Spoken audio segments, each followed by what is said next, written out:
when I was taking a break because I was like, I'm going to be behind. But I actually finished it before the deadline, and it was actually a self-imposed deadline because that guy was like, you can finish it whenever. And I was like, nah, bro, 1 month. I need to finish the chapter in 1 month. Otherwise, I'm going to be too lax. I know myself. Like, if I don't have a deadline, I'm not going to do it. Like, I procrastinate a lot. So I had a self-imposed deadline of like a month. And before the month was over, I was pretty much done with it. Damn, bro. But hey, congrats on pushing. And yeah, we're live now, by the way.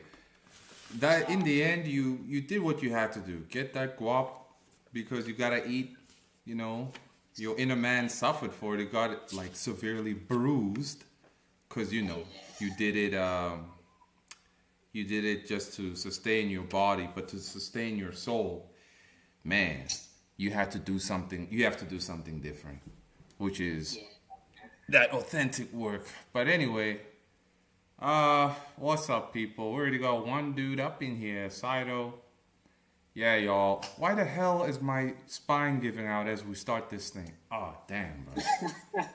Like, oh, this just ain't it. Let me boil some water. What's going on, We man? just started, man. We just started. Come on. Oh, yeah. Let me just boil some water. Put some lemon and turmeric in there. What's up, people? My spine giving out. We're gonna be talking about this new prime minister of Japan while I work on some pages for chapter 26. So I'm back in the game with Pierce. We're gonna try to do these live streams maybe twice a week, cover some trending topics around the world and tie it back to this whole comic endeavor that we're all doing here. But okay, Pierce, let's get right into it while I boil this water. What is your opinion of the new Japanese prime minister?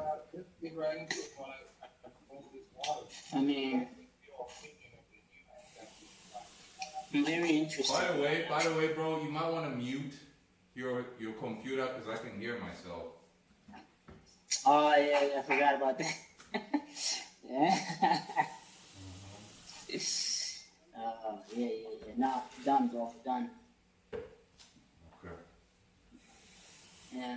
It was damn, bro. That page looking fire. Damn. One page, everything is one page here, but like the whole thing is looking crazy.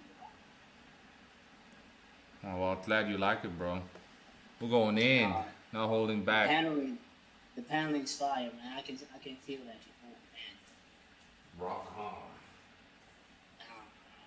So, tell us about your opinion on this Japanese woman. Hey, it looks like she got some cojones, bro.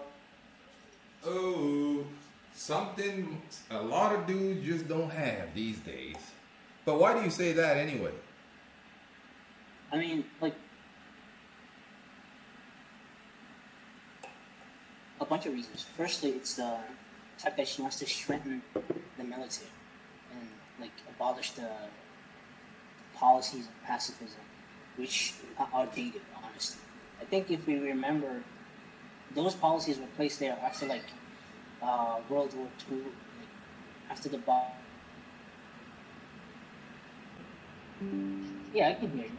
What's wrong? Okay, yeah, my connection kind of went down a bit. Seems fine now. Can you say start again as to after World War II? Yeah, I'm saying the pacifism policies are kind of like outdated right now. With everything happening with North Korea, with Trump, with Putin, with Israel, Palestine. I mean, Japan right now is pretty much in a.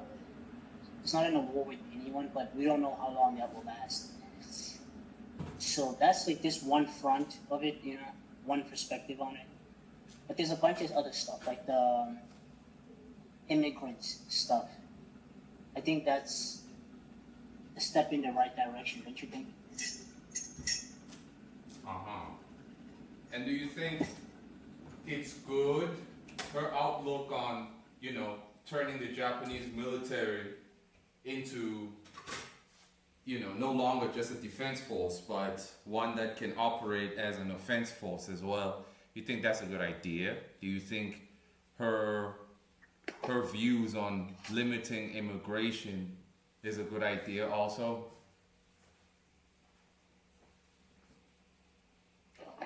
Of course, bro. These things help the people be patriotic. You know, it's the small things like that that build the morale of a country. Like building the military to be offensive is something that people like the normal folk can be proud of. You know, even the whole immigration thing. I think Japan was kind of forced into being like a happy dandy Hello Kitty country by the West. You know, they were kind of forced into it. Oh, before we continue, Lewis is asking, is there a way to turn your volume up? Nothing I can do, bro. Is there a way to turn your own volume up, man? Can you hear me well, Coffee? I can, but others are saying, well, Lewis is saying not really. Let me see. Maybe I can do. But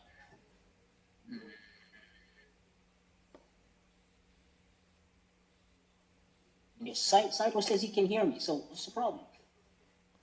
Okay, no, I can hear you, but I guess it was the volume. Maybe he just wanted it to be louder. Lewis, maybe put your own volume higher, you know? I don't know what to tell you, bro. But anyway, continue, man. Yeah, they're forced into being Hello Kitty, Pikachu country. You know, don't you think so? Because Japan used to be like a powerhouse, bro. Like a small country, but they were like doing atrocities, man. You mean during wartime? Like how it's Yeah, yeah. supposed to be during war? Yeah, yeah, I remember. Back in the day. I mean, we all talk about the war, like in hindsight. We all talk about the bomb, you know, big man, little guy. I don't know, I forgot the names, but those Hiroshima, Nagasaki, those were necessities because Japan was winning. They were invading America and stuff like that. If you remember history, they had to be bombed. Like so, they were kind of forced into that whole pacifism thing. Yeah, that they were. Um, that they were. So my take on this new Japanese leader, and yeah, guys, we will tie it into manga, obviously, is I honestly don't think anything's gonna happen because Oh yeah. before we started recording, Pierce, I mentioned the Prime Minister of Italy, right? How when she came in, it was the same buzz. I don't know if the Prime Minister of Italy was the first female as well, but I remember the buzz that, you know, she's the female Mussolini. And they called her that because of her views against immigration, right? Because of her views against the globalist policies in general, right? So these to me just look like populist talking points anyway. And I see it as very convenient on a political stage to always have females at the helm, you know, because I don't know, there just seems to be more buzz. Everybody's used to the man who got drunk with power and lost his mind and blew up a country. Like everybody's kind of expecting that or just doesn't care. So, oh, another one, whatever. But then when it's a female who has quote unquote conservative views, almost patriarchal views, because the prime minister of Japan right now, though she female, she believes in you know, men and women can only get married. She believes that a woman cannot keep her maiden name if she gets married to a man, right? And this is like getting feminists and sissy boys all kinds of mad. And I'm like, yeah, we kind of been here before though, you know? And Japan, for the last couple of months before the prime minister arrived over here, it had a YouTuber who was pushing Japan first. And all of a sudden now there's a prime minister who's pretty much going along with the Japan first viewpoint, talking points.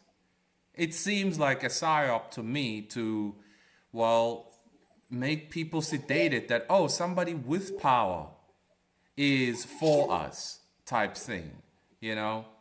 And I'm sick and tired of falling for this. And everybody should be tired too. Like we went through flipping 2020 when they shut us down and told us lies. 24/7, they told us lies. They told us the hospitals were filled, 400,000 niggas on the beds, rotting and dying and whatnot. It's like, I drove past the hospital and tried to get in to see what's going on. There was nobody there, bro. And I'm not the only one who went in there. It's like, no, look, I need to confirm this. You would either be turned away or the entrance would be completely sealed off.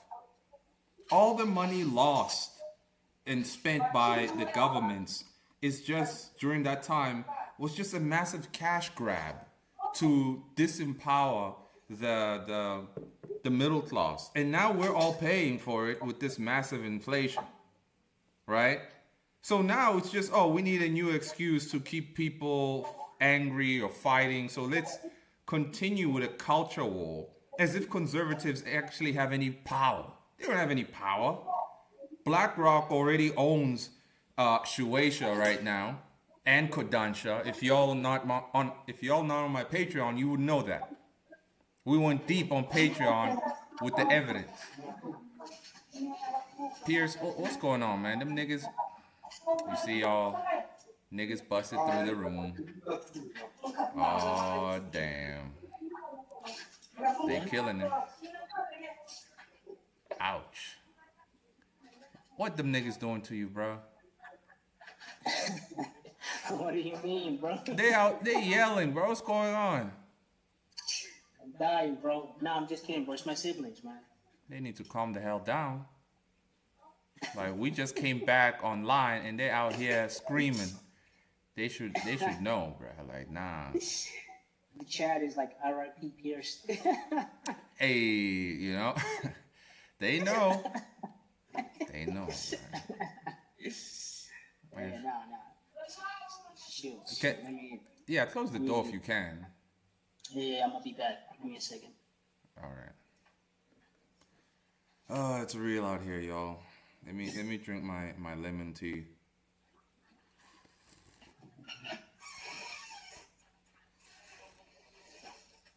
Okay, so while he's trying to close the door, I'm saying that in that 2020 time, you saw what they did to us, right?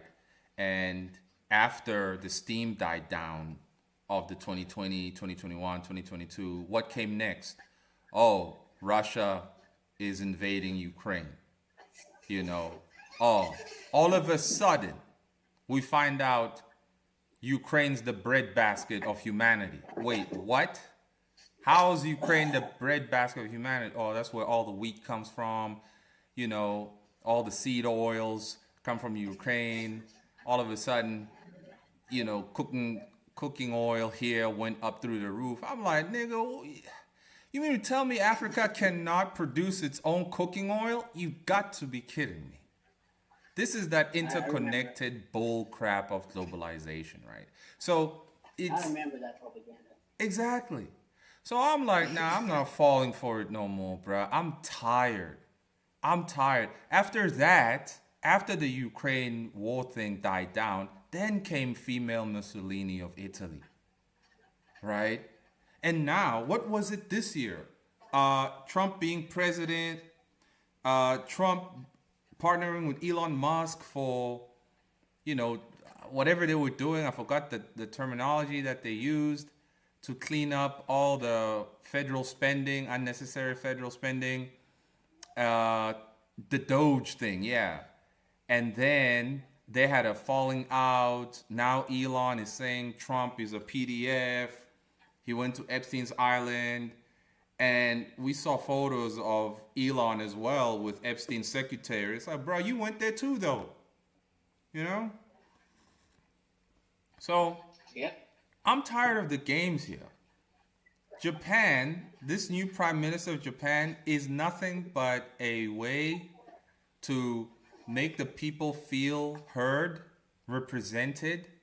And her being a female creates buzz, of course, right? And that's all there is to it. Wouldn't you say? So you think everything is manufactured? Absolutely. At this point, yes. Now, I don't think there's a secret society. I believe the oligarchs are retarded, because if they were smart, a lot of things like they wouldn't be doing a lot of things, man. Like what we see, let's say with the Saudi princes buying WWE or buying the video game industry, all these oligarchs who are buying into pop culture things and thinking, oh, I'm just gonna make money just like that. That never works out because they did that in the 1990s with the comic speculation boom. Went through that with Young Wavy. They all can go on Coffee Ultimate if you want to see the full series we did, right? So at the end of the day, I'm like, no, these oligarchs are retarded. They are just coming in here because they think they can make an easy buck, but it's not sustainable. And the obvious endeavor of their biggest mission to turn the world like North Korea, mass surveillance, and all that, that's unsustainable also. Because look at North Korea, it's unsustainable. It doesn't supply or sustain itself. Still needs funding from the outside. So, what's your take, man? On what, bro? On the overall how do you say the word? Trajectory of of this political trash, bro. Because I, for one, cannot fall for it. So that's why I'm saying this woman is most likely a PSYOP agent of Japan. And should people have hope at all in that she will do something? I mean, what do you know about Abe, like the previous prime minister? Isn't he the guy who got shot? They say this woman is his protege. So maybe she's got the same ideals as the previous guy. That could be a PSYOP too, Okay, what did Abe achieve? Let's start right there, bro. What did Abe achieve? Well, they in the video you sent me, they did say that even the prime minister doesn't have that much power, to change things alone. Like they need a bunch of other stuff, a bunch of other people. They need majority to chip in.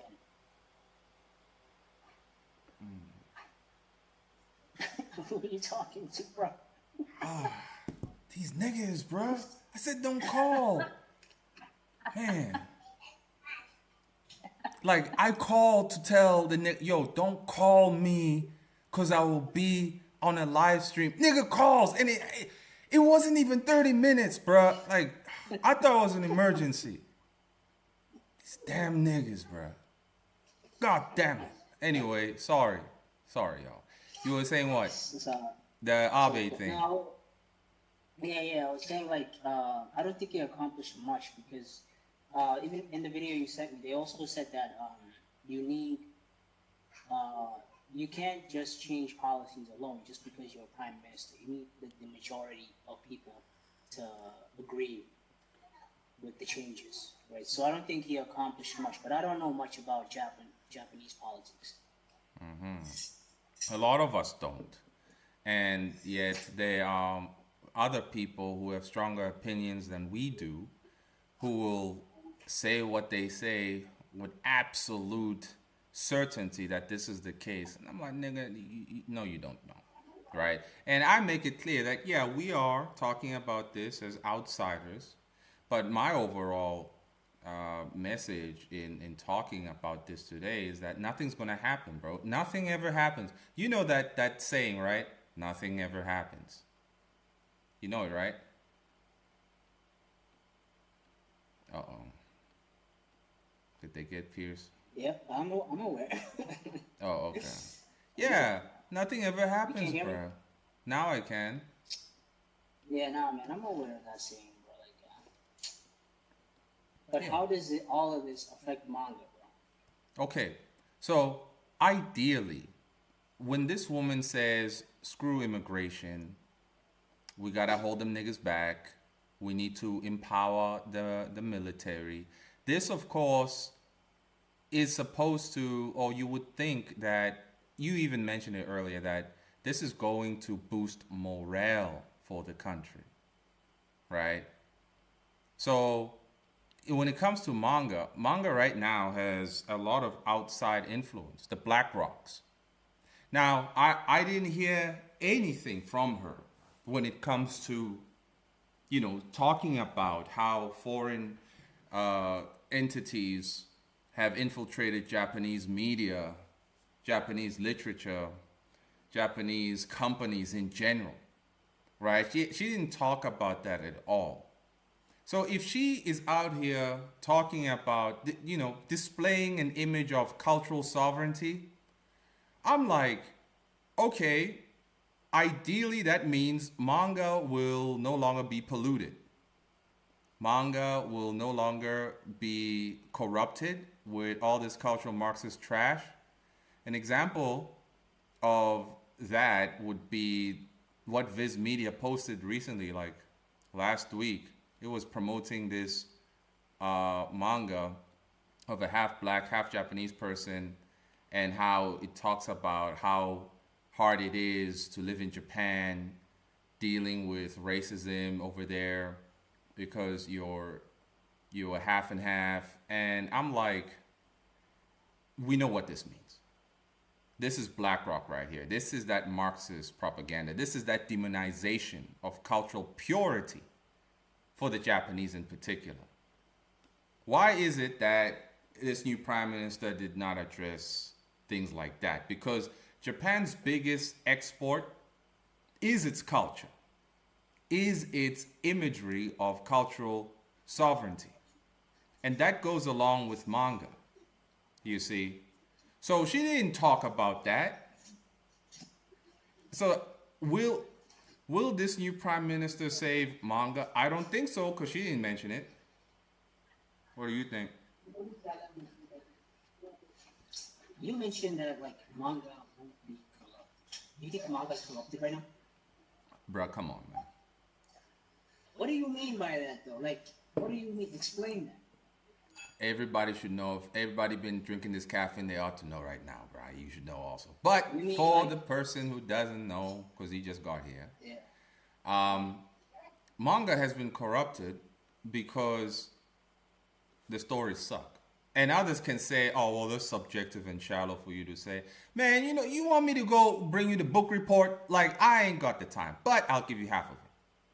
So the corruption basically is that storytelling these days focus on those three primal instincts, just violence, fear, or lust.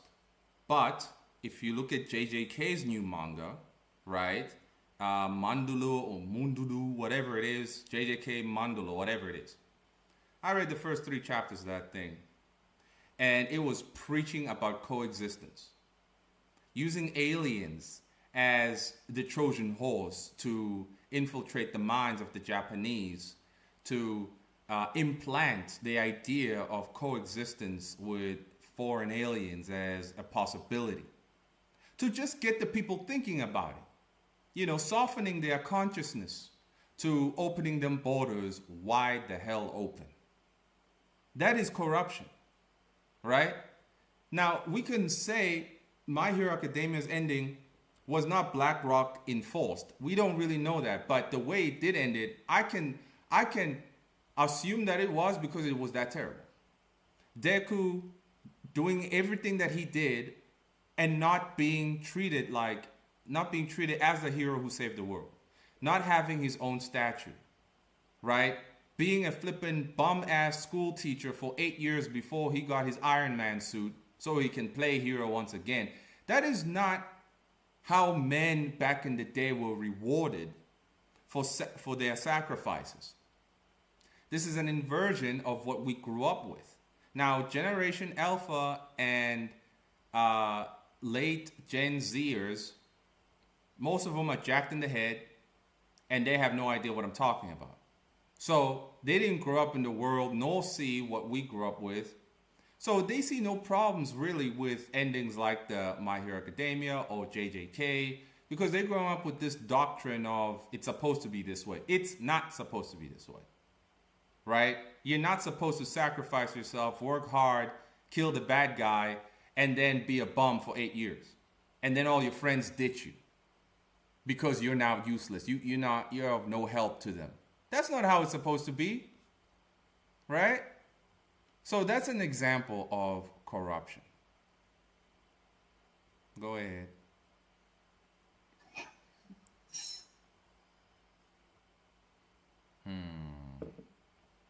Can you hear me? No, I get that. But how can we solve that through a crime? How can we solve that through a crime? Yeah, I can hear you, man. How can you? Are you good? No, I'm asking, like, how can you solve the corruption problem through a prime minister? Oh, well, you need to enforce things, bro. You have to go to the companies and look at who owns what, who has stakes in what, and be like, what is the messaging here? You have to look at which demographics, especially the young ones, what are they consuming? What is the biggest product that the young generation is consuming in Japan? This is what they have to do. You see, like here in SA, the government doesn't do its homework at all. But what are young people in South Africa consuming the most, bro? Amapiano, right? Some garbage. The government, the Minister of Arts and Culture, that fat bastard, Gayton Mackenzie, a known criminal, proud to be a criminal, went to jail I don't know how many times, and he brags about it like he's a legend. That fat bastard somehow is our Minister for Arts and Culture, yet he does not do the homework, asking the question, what are the young people feeding on? What is in their general consciousness right now? And you and I know what's there. Some bullcrap. Epic, doo-doo, monkey-ish, right? That cannot inspire anybody. Just big booty hoes twerking while DJing, and she didn't even DJ the track, right? Or dumb niggas being popular for the week, because you know how it is here. You get popular for a week, and that's the end of you and the end of your career. DJ Maporis out here jacking people over, screwing them over with the contracts, with that lying sack of trash, DJ Spoo as well. So that idiot, Gayton Mackenzie, he ain't doing the homework. Like, man, we need to understand what the young people are hoping for, what they are looking forward to, what they aspire to be, right? Before the end of World War II, Japan, thanks to Torishima's book, if y'all haven't read it, I don't know what you're doing, but if you're too lazy to read it, I'm reading it for you on Patreon on Coffee Ultimate. Torishima said, after World War II, storytelling in Japan became more individual-based, more character-driven, no longer driven by the collective, you see? Because now the great enemy that was America at the time obliterated Japan completely. No matter how much you want to sing Kumbaya, you could not fight against America. So the narrative of the society had to change. The narrative of the society had to change. And it became more character-driven, right? So in this understanding, the Minister of Japan should be talking to Torishima because he's still alive. It was Torishima who actually made Dragon Ball what we know it as, not what we thought Toriyama was giving us. No, Toriyama, unfortunately, was a hunchback. It's proven in the book. He was a hunchback. And this prime minister should be working with Torishima as to like, okay, look, I don't want no corruption anymore. And I need you to, because Torishima wrote the book. He wrote the standard of manga. He and I are brothers. He's been saying what I've been saying. I've been saying what he's been saying. And we just met. Right? So they need to enforce. They need to enforce the status quo or the general narrative or idea of what it means to be Japanese. You have to enforce it. And in order to do it successfully, you have to understand how many enemies or outsiders do we have in this country, in our subculture, who have control or a say in what we're actually dishing out. This is what the Prime Minister should be doing with Torishima. This is what Gates and McKinsey should be doing with me. You see? Make sense?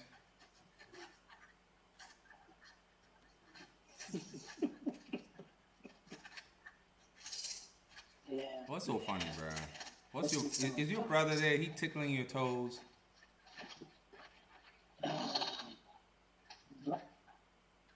I'm laughing at you, bro. Why are you laughing at me, bro?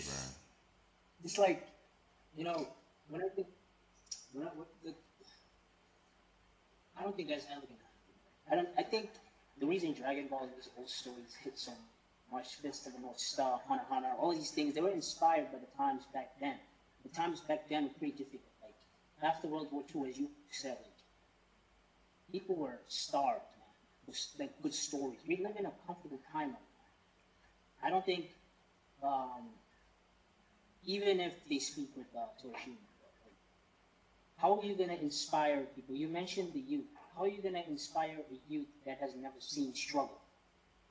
How are you going to inspire them to create stories that can help people through struggle if they themselves have never been through struggle? How could you do that? Sometimes, when you are in a state of peace and decadence like this is rather decadence than peace. You no longer inspire. Oh, yes, you do. You inspire in different ways, right? The traditional way of inspiring seems like it can't work anymore. So now you have to point a gun at people that you will be inspired, or you're going to catch this bullet, or you're going to go to jail. Because do you think the Soviet Union people who create all the artwork of whatever, Stalin and them, Lenin, were they inspired by socialist ideals? It's complete bullshit. There was a gun pointed at them that, oh, you're talented. Now you want to draw this, or we're putting you in a gulag. Same thing in the Renaissance. Leonardo da Vinci was not a Christian. He was not Catholic, right? And if people say he was culturally so because he didn't have a choice. Who commissioned him to paint a few things that had Christian imagery? Same with Michelangelo, right? Donatello. It was the Catholic Church. These people were not really inspired by the gospel, right? They needed money, and they didn't want to leave the area they lived at. So they're like, I gotta assimilate to some degree. I have to agree with a few things culturally, right? So in the end, somebody who's never even read the Bible can paint wonderful Bible imagery because they were told what to paint. So in the context that we have today, it's like, look, I don't care if y'all wanna remain hunchbacks or not. This gun is pointing right at you, right? And you gonna do this or else, right? There needs to be consequences for people not synchronizing with the narrative of the nation. Now, I don't synchronize with the narrative of the SJW. So the consequences are what? I get banned, excommunicated, canceled. I get it. It's like, well, you are advocating for being banned. You are advocating for being jailed for a difference of opinion. Well, not really, right? I am saying that at the end of the day, you first need to know objectively what's good for society. The SJW doesn't know, right? What they want is destruction, like hardcore Marxist logic. It's destruction. You see, because even in the good times. In the good times, they had to enforce the good. Good has to be enforced the same way bad is enforced. So I don't think we can escape the reality that enforcement is the key to any real change here. You just have to enforce it. The problem always is going to be that, okay, who is the dictator now? Will the dictator kill me now? Will he be all right? Stuff like that. That's something we can't change. But what needs to be understood is that, sadly, you're going to have to enforce the good or the bad.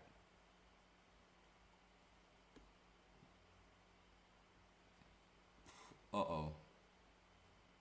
Did Pierce get eaten? Man. Is it raining there? What do you mean, uh-oh? What do you mean, uh-oh, bro? No, because I couldn't hear you anymore. But is it raining? Because it sounds like it is raining. Yep. Or there's niggas. It's raining. Okay. It's raining. No, it's raining. Yeah. But, I hear what you're saying. But someone in the comments says, USSR, Soviet art was golden. George Lucas said film directors in the Soviet had more freedom than the USA. For a season, bro.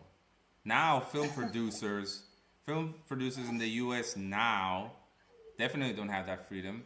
And maybe back then not so, but it was for a season, bro. Because in China it was the same thing. Right? There was a documentary about a ballet school in China during Mao's takeover. And, you know, the ballet teacher told the kids to do the ballet stuff. It was all nice and hooray. But then the general came, so yeah, I watched it. It was amazing, but where are the guns? Where's the messaging? Where is the deifying of His Highness Mao?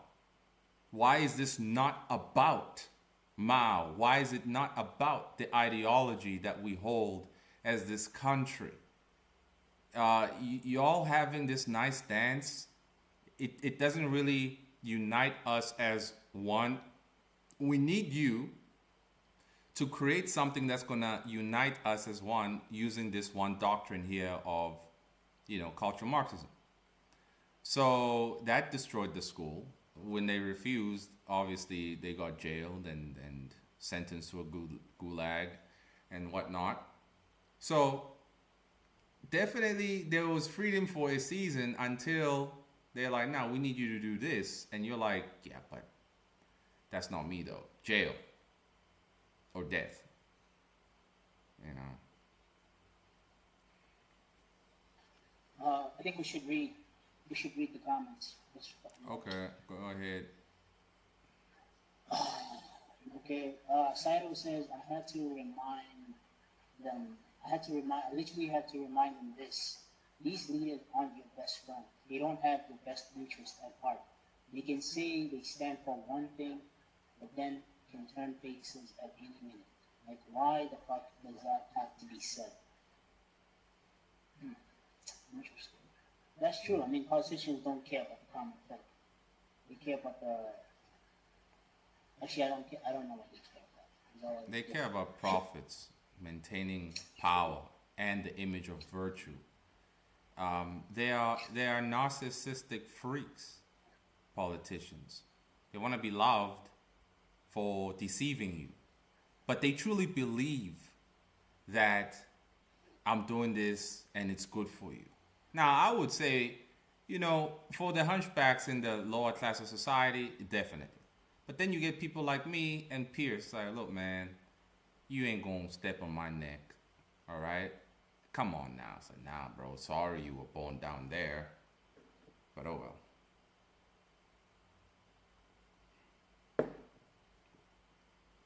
You can continue. And then bloodness 6. I can't read that word. I'm just gonna say blood. Blood says, man, I will share the Epstein all over the media. Hell, even TikTok, and I don't even use that app. Not even one was willing to. Wait, he saw the Epstein stuff on social media? He said I would have shared the Epstein files all over the media. Hell, even TikTok, and I don't even use that. Oh. Not even one was really deleted. And they haven't, and they never will, because it's just a big scam. It is to portray the politicians as immoral sacks of garbage, as if citizens at the bottom have a greater morality. They don't. You know? They don't have. It's all to make the bums at the bottom feel better about themselves. I'm not a PDF. How could Trump do it? He's so bad. It's like, bro, you're broke. Okay? You're broke, man. You just want to feel better about yourself. We don't even know if this PDF stuff is legit or not. We don't know if the island is real or not. It could all be a script. And people want to cast moral stones to those above them to feel more powerful, virtuous, and important. It's like, bruh, look, man, you're broke. There's nothing you can do unless you boss up somehow. There's somebody in the chat called Nathaniel Smith Frederick Washington. He said hi. I'm not gonna lie, bro. You took an L against MANAA. I took an L. Yep. Oh.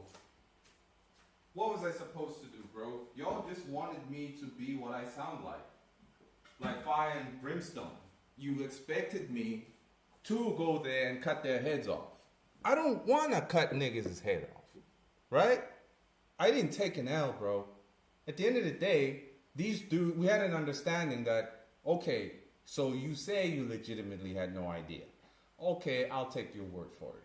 But as long as you know that I'm the chief that made this thing, it's fine, right? It's fine. And in the bigger sense, already they've made a massive mistake that I'm not going to say here. They made a massive mistake that's going to make them actually repeat the mistakes of other people I've spoken about. And recovery from those mistakes, well, without me, it will be close to impossible. So at the end of the day, I'm not going to squash on dudes who give me the respect that, okay, man, we didn't know. Okay, you made this. Cool, no beef. I got enough beef, bro. And I sure as heck don't want to fight with dudes here in the same soil.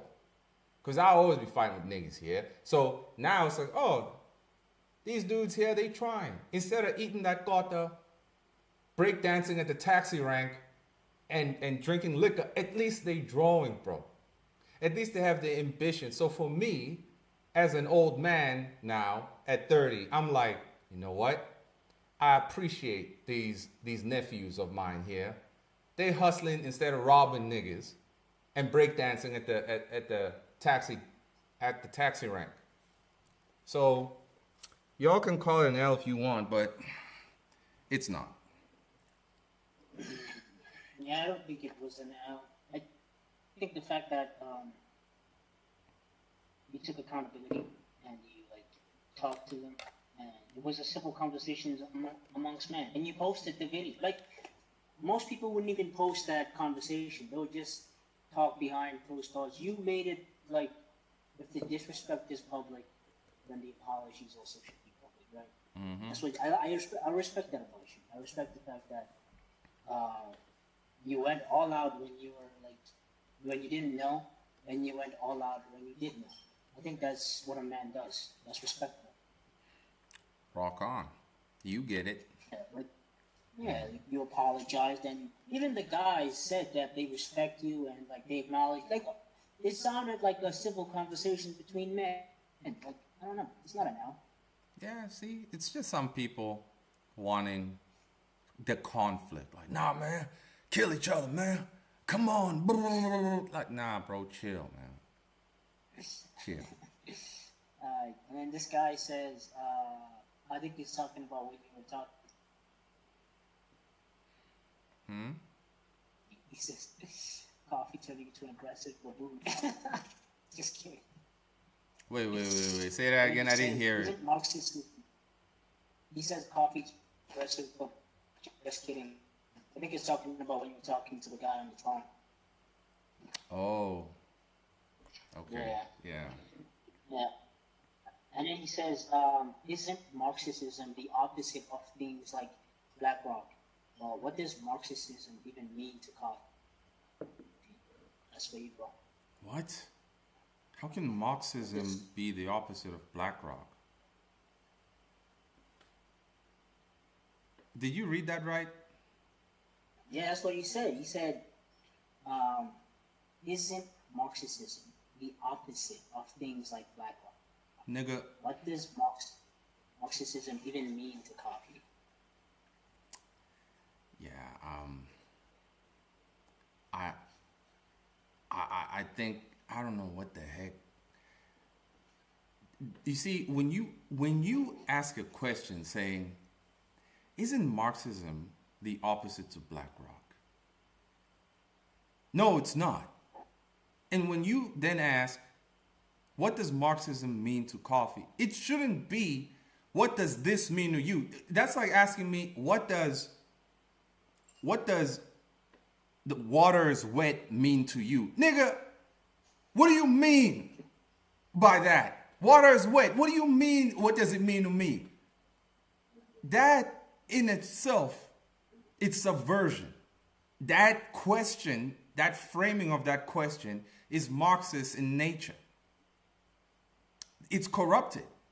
BlackRock funds inversions, corruption, and perversions of established cultural beliefs of anywhere that they invest in. That's Marxist in nature. Cultural Marxism is the disemboweling of what already exists in, well, the culture or the society that's being subverted at the time, right? It is the abandoning of what built that society. And CCP China is an example of that. You look at North Korea, them people are not Koreans, bro. They are like Soviets. You know, look at their uniform, look at their buildings. So that the way that question was asked is like, bro, you already fried in the head. You can't ask me a question like that. So yeah, it's a disaster. It looks like this guy's from Russia. How do you know? I saw a spoiler, like the comments down, because I'm reading the comments above, but I saw a comment down, because he's still commenting and he's responding to what you're saying in current time. And, like, I guess it's a spoiler for us. He says, don't talk about gulags and all that. I'm from Russia. You are just saying Western, like, they're just prison. Most people sent there were real criminals. Yeah. Look, man, this is my channel, bro. You ain't gonna come here and tell me what the fuck I need to talk about and not talk about. Stay your ass in Russia and freeze to death. Deal with Vladimir over there and do whatever the fuck you want to do over there, bro. You ain't gonna dictate squat to me. You understand? The emotional calm down. Nah, bro, remember what I said. I said these people, regardless if I'm being emotional or I'm being logical or I'm being fair, I'm being nice, they have already permanently demonized me as an angry monster. So this is what you want. You want to believe I'm just an angry monster, so I'll behave as one. And those who know that I am not, right? Well, they know that I'm not. It's like, nah, the dude's chill. We have a conversation. We always drink tea and cookies, right? The idiot that thinks, no, man, he's always mean. He's always huffing and puffing. Fuck you. I ain't got no reason to explain myself to a retard ever again. At all. You know? So I'm good. Understood, sir. Mm-hmm. So this Russian, like, look, Mr. Russian, all right? Perhaps, I'll admit this. Perhaps being outside of Russia, me and a bunch of other people, right? The narrative of what gulags are, what the Soviet is, right, has been established by people outside of Russia, written in books outside of Russia that I have read, right? So if you're going to try and course correct me as to, no, this is actually what it really means, dude, I'm not in Russia.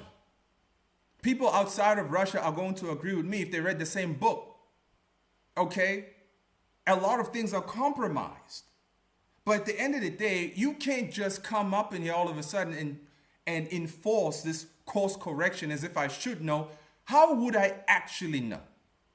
Because the books I've read, right, are books outside of Russia, right? Their findings, their conclusions, and so on. I don't want to hear what you have to say at the bottom, because at the end of the day, it's not like it's going to change anything. Now, is it?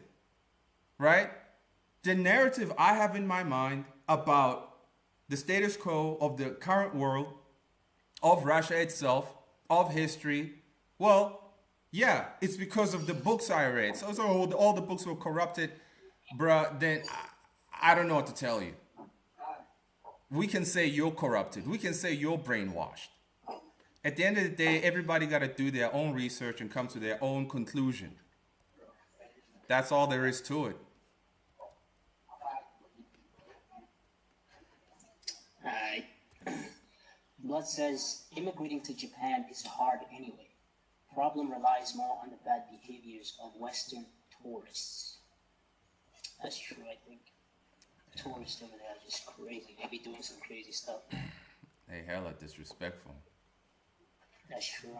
That's true. They think they're in America and just do everything they want over there. Anyway, okay, bro, I don't know how to say your name. I'm sorry. It's just like a bunch of, okay, wait. Jokic fan. I guess you mean Nikola Jokic. But okay, Jokic fan. Yo, Brad, that was an evisceration of his name. You mean the basketball player Nikola Jokic? That's how you say it, bro. Nikola Jokic, bro. Really? Nikola Jokic. Yeah, that's how you say it. I mean, in the chat, it's like Joe Kic, but you say yo when you're pronouncing like the Slavic languages, like Croatian, Serbian, all that stuff. You say Jokic, Nikola Jokic. Oh, okay. My bad. It just sounded like you really, really screwed it, but all right. Nah. So this guy, Jokic fan, says, he's talking about the L. Coffee Loki took the L against MANAA. Okay, we went through that. JBZ says, that ending of My Hero Academia leaves a bad taste in my mouth. Same it here. Seems like that's what everyone's saying. I haven't even seen the ending, but okay. Blood says, Deku deserved at least a big statue. I'm like, what the hell, man? He did, bruh. Like, honestly, he was the main hero. He's the one who stopped Shigaraki. So it's like, why didn't you give him a statue? And maybe $10 billion also. Come on. Yeah, that is sad. And then Immortal says, I'm surprised you're on. Thought you were done with YouTube. Yeah, unfortunately, I had to come back, man. Because, one, the best way to grow is still YouTube. The best way to have a chance at being bigger than you are is still YouTube. There doesn't seem to be any other platform really where you can grow properly aside from YouTube. So I had to come back, and I had to accept that there'll always be hunchbacks. One guy I watch, bro, this guy fights hunchbacks all the time, bro. They come in his live streams, and I'm like, wow, so I'm not the only one?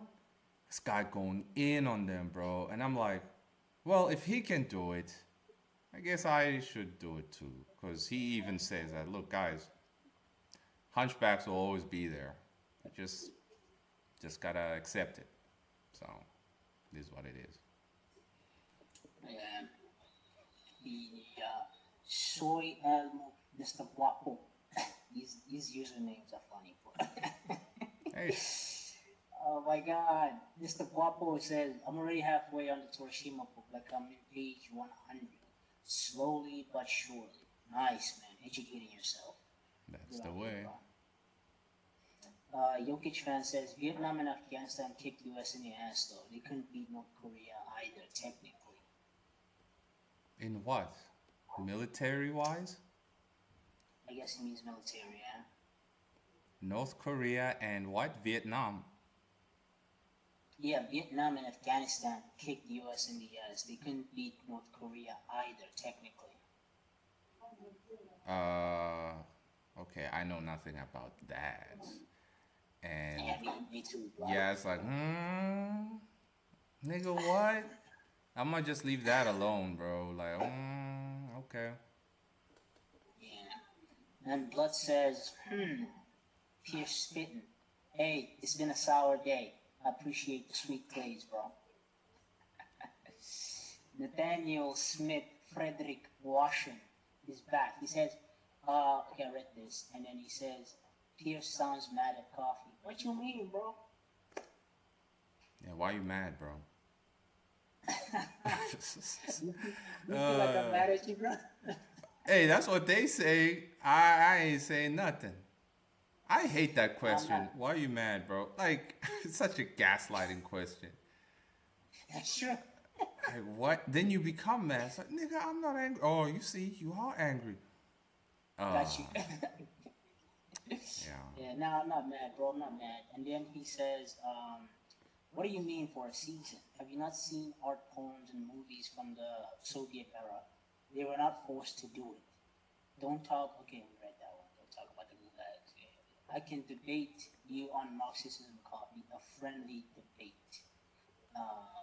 And then he says, I'm reading a manga called Disagree. In the first few chapters I've read, I've learned if you don't know how the world around you works, it's gonna eat you up alive. And he says, Coffee, relax. I'm not trying to put you down, bro. I'm just trying to let you know. All right. Yeah, relax, bro. This is a fan. He's a homie. Hey, man, it's not my fault. I gotta do what I gotta do, bro. Lay the rules of this house. You know. I understand. Oh, so he wants to debate me on Marxism. This sounds like a Marxist, bro. It's like, are you a Marxist, man? Answer that question first. Are you a Marxist first? Because if so, then what's the point? You're not gonna change your mind. GBC says it's got to be the diversity inclusion. Look in the first glance is the mistake. I don't understand this sentence. It's got to be the diversity inclusion. Look in first glance is a mistake. I don't know what you mean, man. Yeah, I don't know. Blood says, Coffee, you killing me for real. So I think he said this when you were like attacking Nathaniel, or defending yourself, I guess. But, yeah, against Nathaniel Smith. And then Rookie Rock Solid says, should One for All have been lost in a good decision story-wise? It's lost now? One for All. Yeah. It fizzled out. All Might doesn't have it anymore. Deku doesn't have it anymore. So that's why they had to give Deku like an Iron Man suit at the end of the whole thing. And so like, you can go play Hero now in your Iron Man suit. So. Oh my god, that sucks. I'm not reading that. Anyway. Yeah, it's demoralizing. Kingslayer says, Coffee, please come back to YouTube. We're begging you. I mean, he's back, bro. Don't beg. Yeah, but y'all give me some milk money too on that Patreon, man. You give me that milk money, and I'm gonna be like, all right, let me throw some bones over here, cause I feel good, you know. So give me that milk money, man, and we'll be all right. Oh, okay. JBC says, I was talking about the Mzansi Mana thingy. Let's go back and read it again. It's gotta be the diversity inclusion book in the first glance is the mistake. Oh, he says at first glance he saw the diversity inclusion. In what? In the And that Mzansi Mana thing? yeah, and the Mzansi MANAA thing. I don't really understand. Is he saying he saw that when he saw the website? Yeah, I think that's what he's trying to say. I think he's trying to say that at first glance he saw them as diversity inclusion. That was the first mistake he saw, pretty much, when he was just like. Oh, yeah. I mean, that was my immediate conclusion also, because as I told them that, hey, man, I saw that African stuff. I'm like, there's some Pan-Africanist um, identity politics stuff. So it's not my fault. I thought it might be some DEI stuff, you know, because it borrows the same language, use of language. In fact, the company Maru Beni, which I spoke about on Patreon, it has stakes in Jump, Kodansha, and this other one. And they are BlackRock adjacent. Now, if you go to their website, you're going to have a hard time finding all their DEI garbage, right? All their Marxist garbage in there. You're going to have a hard time. But when you find it, you're going to see how deep they are in there, because they use synonyms and euphemisms to hide their true intention, what they're trying to do. So they're very much aware of what they're doing. That's why they're kind of like changing up the words here and there. Got it. So we got someone called Soda Stream Shots in the chat, and he says, "Your art is so bad, LMIO." But you're still watching. LMIO. LMIO, bro. You're still watching. You're still here. You got nothing else better to do. Bro, come on, bro. Oh. Okay. But where's your art, bro? You got product? Where's your product? Do you have the balls to show us your bad art? At least I'm doing what I like doing, bro. What are you doing? You can't even do what you like doing. Bitch ass nigga, bro. And then Blood says, "New coffee original poster is magnificent." Magnificent. Yeah, shout outs to Vein Lover. She illustrated that poster, and I put some coffee sauce to it in terms of making it a poster. But yeah, collaboration is the key, people. If you wanna, move forward. Rookie Rock Solid says, "Should one?" Oh, now we read that. Why am I going back? Saito says, "Question, because this is a theme I want to put in my story. What's your opinion or ideas on absurdism and existential nihilism?" You see, Dandadan, I thought was exploring absurdism very well, or rather well, in the early parts of the series. But I thought it would have a point, where the author will start showing the redundancy of this madness that keeps happening, this random madness that keeps happening in the story. But it never happened. So I would say it's a good theme to explore. It'd be very interesting. Just gotta execute it very well, because others, they went crazy trying to explore absurdism. They became too absurd themselves. Existential nihilism, well, that's also an interesting theme to explore. It's worth it, because look at everybody right now, or most people right now, they are rather nihilistic, always feeling existential, So it is within context to the human experience currently, you see. So yeah, I think it's a good idea to do it. Looks like we have someone who does not like you. Yeah. And another one. And he's like, yeah, DJ Keller up in here. Mimers 54321. he says, or she says, don't know. Lol, you got posted on Kiwi Farms. What the hell's Kiwi Farms? First South African lol cow I've seen. What's a lol cow? A lol cow is a usually they're mentally ill people who are purposely triggered online for the entertainment of the degenerate losers who live in the basement, right? So that's a lol cow. I don't know what Kiwi Farms is either. I have no idea. But if anybody, if y'all think I'm a lol cow, it's like, are you serious, bruh? I have a more sober functioning mind than all of you who think that I am or wish that I was a lol cow. And those who prey on real lol cows, because I heard stories, man. Like a guy who was mentally ill, he was convinced online to grape his own mother, man. Damn. Yeah, and people were laughing, bro.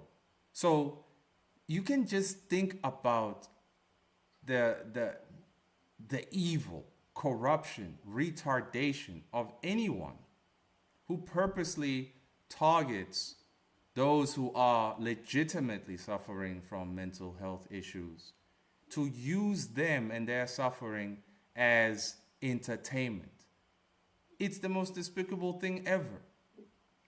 And then these very same people who would use somebody like that for entertainment would sit here and pretend that they are more virtuous than the rest of us, that they are such a different type of person. They are loving and considerate and whatnot. But it's like, no, you're the most despicable person alive.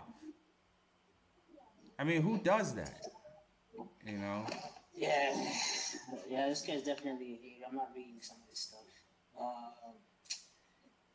Yeah, we gotta, because I noticed that other streamers have moderators. Maybe I need a moderator. How do I make you a moderator, bro? Because I don't need hunchbacks hijacking with just senseless hate. It's like, look, man, y'all, instead of hating, go draw your damn comic, bro. Like, you know, we ain't got the time. Let's see. I think you make somebody a moderator by... Oh, add as moderator. But type something there, Pierce. And then I'll just click the button.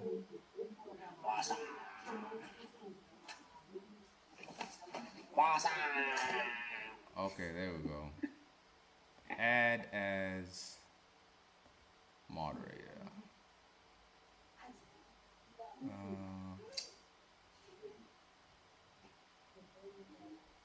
What the heck? Standard or manage? What's the difference? Can review and remove chat message and hide.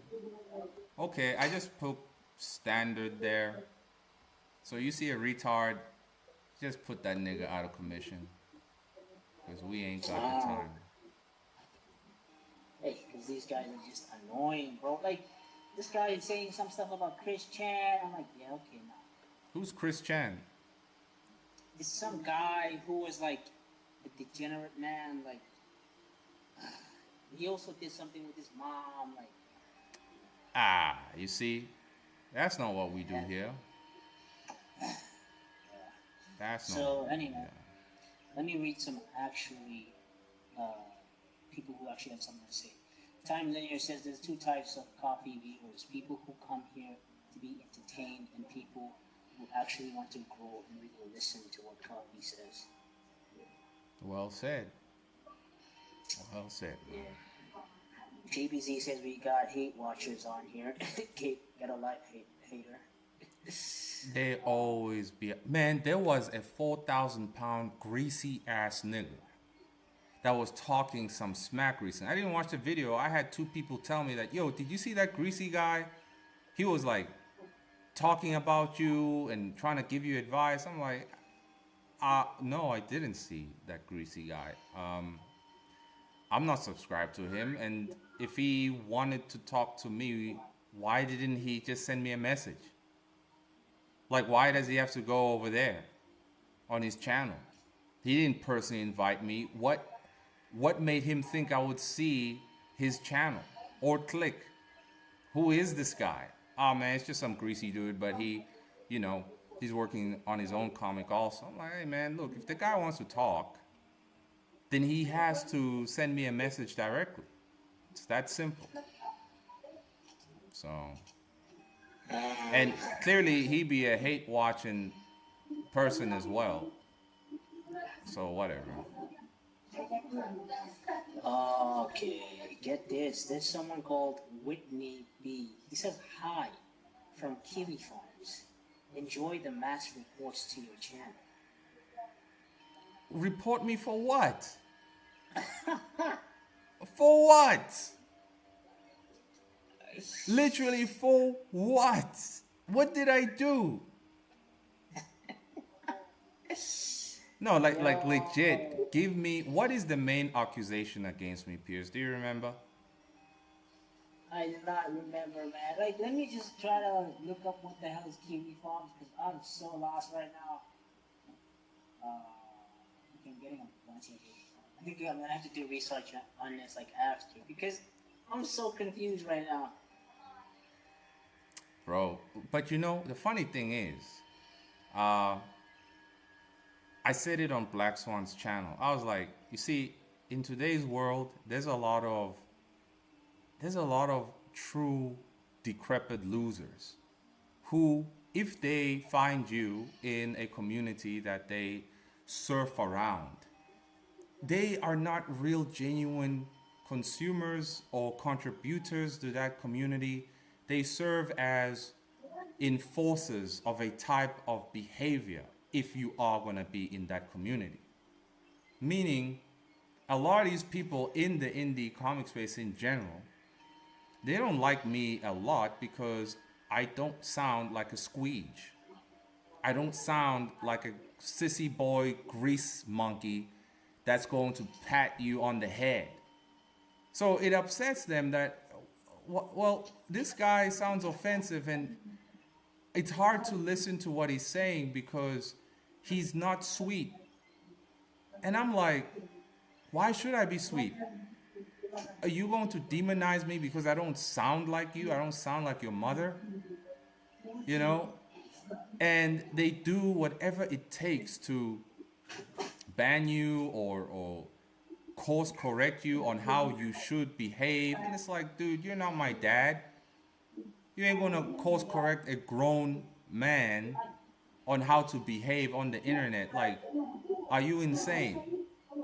We all came to the internet to be ourselves if we could not be ourselves in the real world. And then some loser says, nah, I want to police the internet and I'm going to make sure that y'all behave how I see fit. Nah. So it's a disaster. Looks like it's some website or something. I'm not sure. I'll check it out in depth later on. Because, like, there's another guy or girl that's like, yo, greetings from 4chan and the farms. Enjoy the report. Like, what? Now it's 4chan? What's 4chan again? Commented. 4chan, you don't know what 4chan is? Nah, it sounds familiar. It's like some old website where people used to post threads and stuff. It was like a forum where Chris Chan is actually from 4chan. I don't know who Chris Chan is, bro. Dude, it's like the history of the internet. But they're flooding in. It's like there's another guy. They might be bots. They might be bots. Yeah. Maybe. Because it like came here to report. You guys who came to report, you guys who came here to report are the most gayest losers ever. Straight up. Straight up. So someone says, where are these guys coming from? And then LeMay says Reddit. And then Miss Nautical says, same here. Here from the post to report this creep. It looks like there's a post of you on Reddit somewhere, and people are coming from there. So, okay, they are going to report me on what basis? Because remember when, what's that guy's name?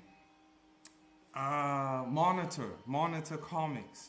He reported me twice or three times on YouTube, right? And YouTube let me know, but they said there's no case here. What you are accusing him of, we cannot find it in his videos at all. So these people are going to report me on what exactly? If you're calling me a creep, what makes me a creep? Just because I'm saying, well, grow up and finish your product? I'm a creep for saying finish your work? I don't understand over here. Bruh, this is crazy. There's more? I'm looking on Reddit. I was on Reddit trying to look for something, but I can't find anything. So someone says Kiwi Farms is a forum similar to 4chan that makes threads basically clowning and doxing lolcow. Ah, man, that's just some bitch ass website after all. I really wonder what, like, a proper squeegee basement dweller, how they behave in real life when they have to go to the supermarket, bro. Like, do they limp? Whoa. So the P which says the post is on 4chan's /b/at the moment, reporting you for being a PDF. Reporting me for being a PDF. And like a Brian Lawrence says, "Lol, we are not bots, Monkey Boy. Reported." Okay, so YouTube will make an investigation as to I have I done any PDF things, and I mean that's the thing. You have no evidence. The guy who actually was a PDF monitor, right, and his whole friends. It might be Monitor's people, you know, because you remember the stuff I saw on his Twitter, bro, and some of the people who were defending him. Some guy saying, "I ejaculate on my action figures. This is what I like doing." I'm like, Monitor, these are your people? That's gross. So I'm being reported for being a PDF. Like, that is so far away from what I do or stand for. The other people who used to report me for being a phobe of something, well, they were almost right, but they weren't. So, oh well. I'm on 4chan trying to find the post, but it doesn't look like I can find it. Oh well, man. Let's just ignore these guys and continue with the topic. Find somebody else who's got something real to say. Delete all these retards if you can. Yeah. Lemonade says Kiwi Farms is a forum owned by Josh Moon that was dedicated watching Chris Chan and gossiping on lol cows. They are no longer on clear net because Josh pissed off trans people. Man, you see, look at this. The whole world, or most of the internet is upside down because of this unnecessary bullshit. That's unnecessary. Instead of finishing your work, you know, working on your craft, y'all just want to run around and start meaningless fights about nothing. It doesn't even change your life, nor does it improve it. Give me a break. Dude, I think there's one guy who has 2 accounts, and he's the one who texted Monkey Boy, and then he texted with another account. Now he's like, "I'm gonna copyright flag you. Enjoy the strike, sicko." Can they copyright strike you? How does that even work? YouTube does copyright strike me all the time because I use copyright music and it says, "Oh, well, you have a copyright strike, but it's not going to affect your channel, but you won't be monetized." I'm not monetized. For any retarded piece of shit that thinks I'm monetized, I have never been monetized. So go ahead and copy strike. I always get them. because of the music playing right now, I'm gonna get a copyright strike. But nothing happens. So come on, man. Uh, well, just gonna just stop reading them. Nah, get rid of that guy, bro. Get rid of both of his thingies. Yeah, gonna read it. Yes. Uh, Saito says, not gonna lie, when I came across one of your videos at first, I thought you were negative due to what others said. But the more I started watching your vids, I saw that you share the same frustrations I have. Now I see that you're more blunt and abrasive just so you get the point across. Thank you. Somebody gets it, man. No point really is ever heard in its fullness, or does it have an impactful impact if somebody ain't gonna huff and puff, bro. I gotta huff and puff. But that's just who I am in general. I like to huff and puff, right? So people coming in, oh, you're mad or whatever, like, oh, you don't get it, man. You can move on. So it's fine. Yeah, that's true. But I think I've read all of the comments right now. Now it's just these people who are reporting. One says your pics are on /B. You are one whack looking dude. How'd they get your pictures, bro? Okay, I'm whack, and did that give you $1 million, bro?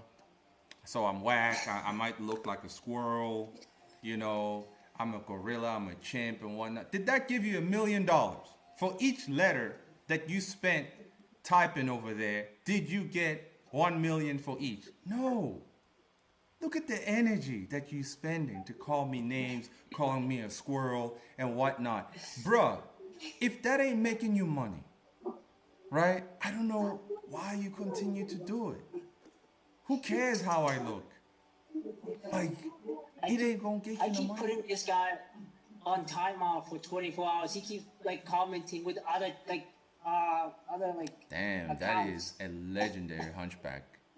Then, bro. Brian Loan Experience, the Brian Loan Ultimate. It's the same dude, bro. Damn, I guess he does this for a living, bro. Like, he's like that one meme I saw of a guy in the basement who has multiple laptops with multiple accounts, just triggering people. I'm like, okay, there really do exist people like that. Lex One says, coffee, you leave for 2 weeks and the haters start swarming. That means you're doing something right and they feel you're a threat. Totally, bro. It's rather, I don't want to say scary, but it's like, come on, guys. Was it really that peaceful when I was gone? Oh, wait, I know what it is. They probably like, well, now that coffee's gone, we gonna have a field day. We're gonna run around and be lazy, and no one's gonna hold us accountable for anything. All tough, man. I'm back. Okay. So if you're still talking, you ain't got a chapter done, you are a lazy sack of trash, and I will remind you of that. So this guy has a lot of accounts. Now he says, I am a music producer. I work with Michael Jackson and Sting. Okay, bro. Yeah, dog, that is like next level monkey-ish right there. I'm kidding, bro. Oh, man. Anyway, Saito says, as what Filthy Frank says, look at you, staring in front of a computer, with Cheeto crumbs all over your fucking shirt. Hey, I used to watch a lot of Filthy Frank back in the day. What's that? It's this guy who used to make videos on YouTube way back in the day. Like, he was like making funny videos, but they were like, they had some subtext to them. Like, well, he's a musician now. He's Georgie. Do you know the singer Georgie? Oh, Joji, yeah. Yeah, he used to be a YouTuber. He used to make these videos. Like, they were, if he dropped them now, they would definitely be controversial. And he would be canceled. Those videos are kind of gold, man. Damn, that guy's really good with his music. Yeah, his music is pretty good. But his YouTube, man, dude, that guy was... When I watch his videos, I feel like I'm transported to a time when people didn't know YouTube was monetizable and they were just doing stuff to be creative. Because you can tell Expressing that his videos were themselves. like old school, bro. Like no fancy thumbnail, no commercialized titles, just like a video. I'm just gonna make a video, record it, and I'm gonna post it. That's it. Yeah, raw authenticness, expressing Yep. themselves how it should be. Yeah. Yeah. So I actually I know the video he's talking about. Look at you staring in front of the computer with sheet of cropped all over you.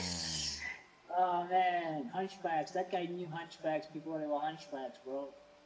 Damn, he Oh was man. ahead of the game. So JBZ. Okay, never mind. Never mind. Anyway, yeah, man. Let's go back to talking about manga. 'Cause Yeah, so all I was saying was that, you know, the prime minister got to partner up with Torishima, and they got to enforce that standard, right? So look, y'all, if you want to make them stories, these are the ideals that ought to be.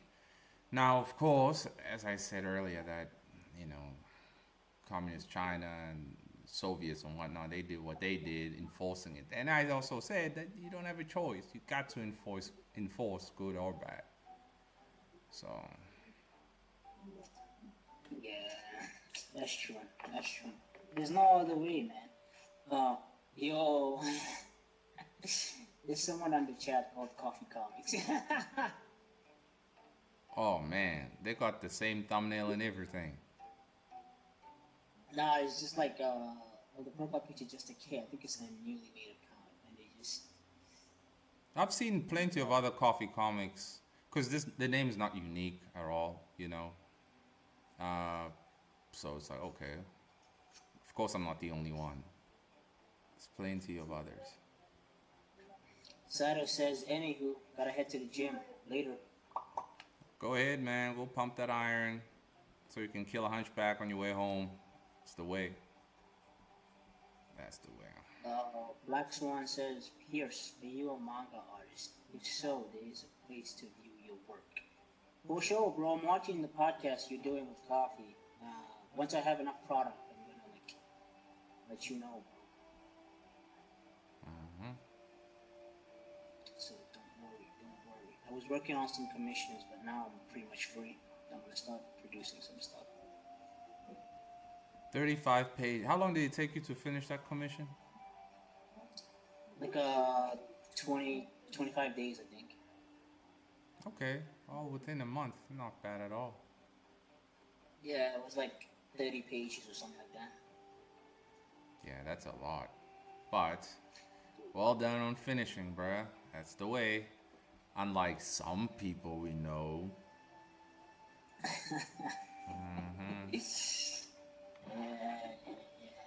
I'm really interested in this. After the stream, bro, I'm gonna be researching everything that's been happening here. Oh, the Fortran thing. Yeah, the 4chan thing. Yeah. Trying to see what they have, you know. Like, it's crazy. Oh no. But anyway, y'all.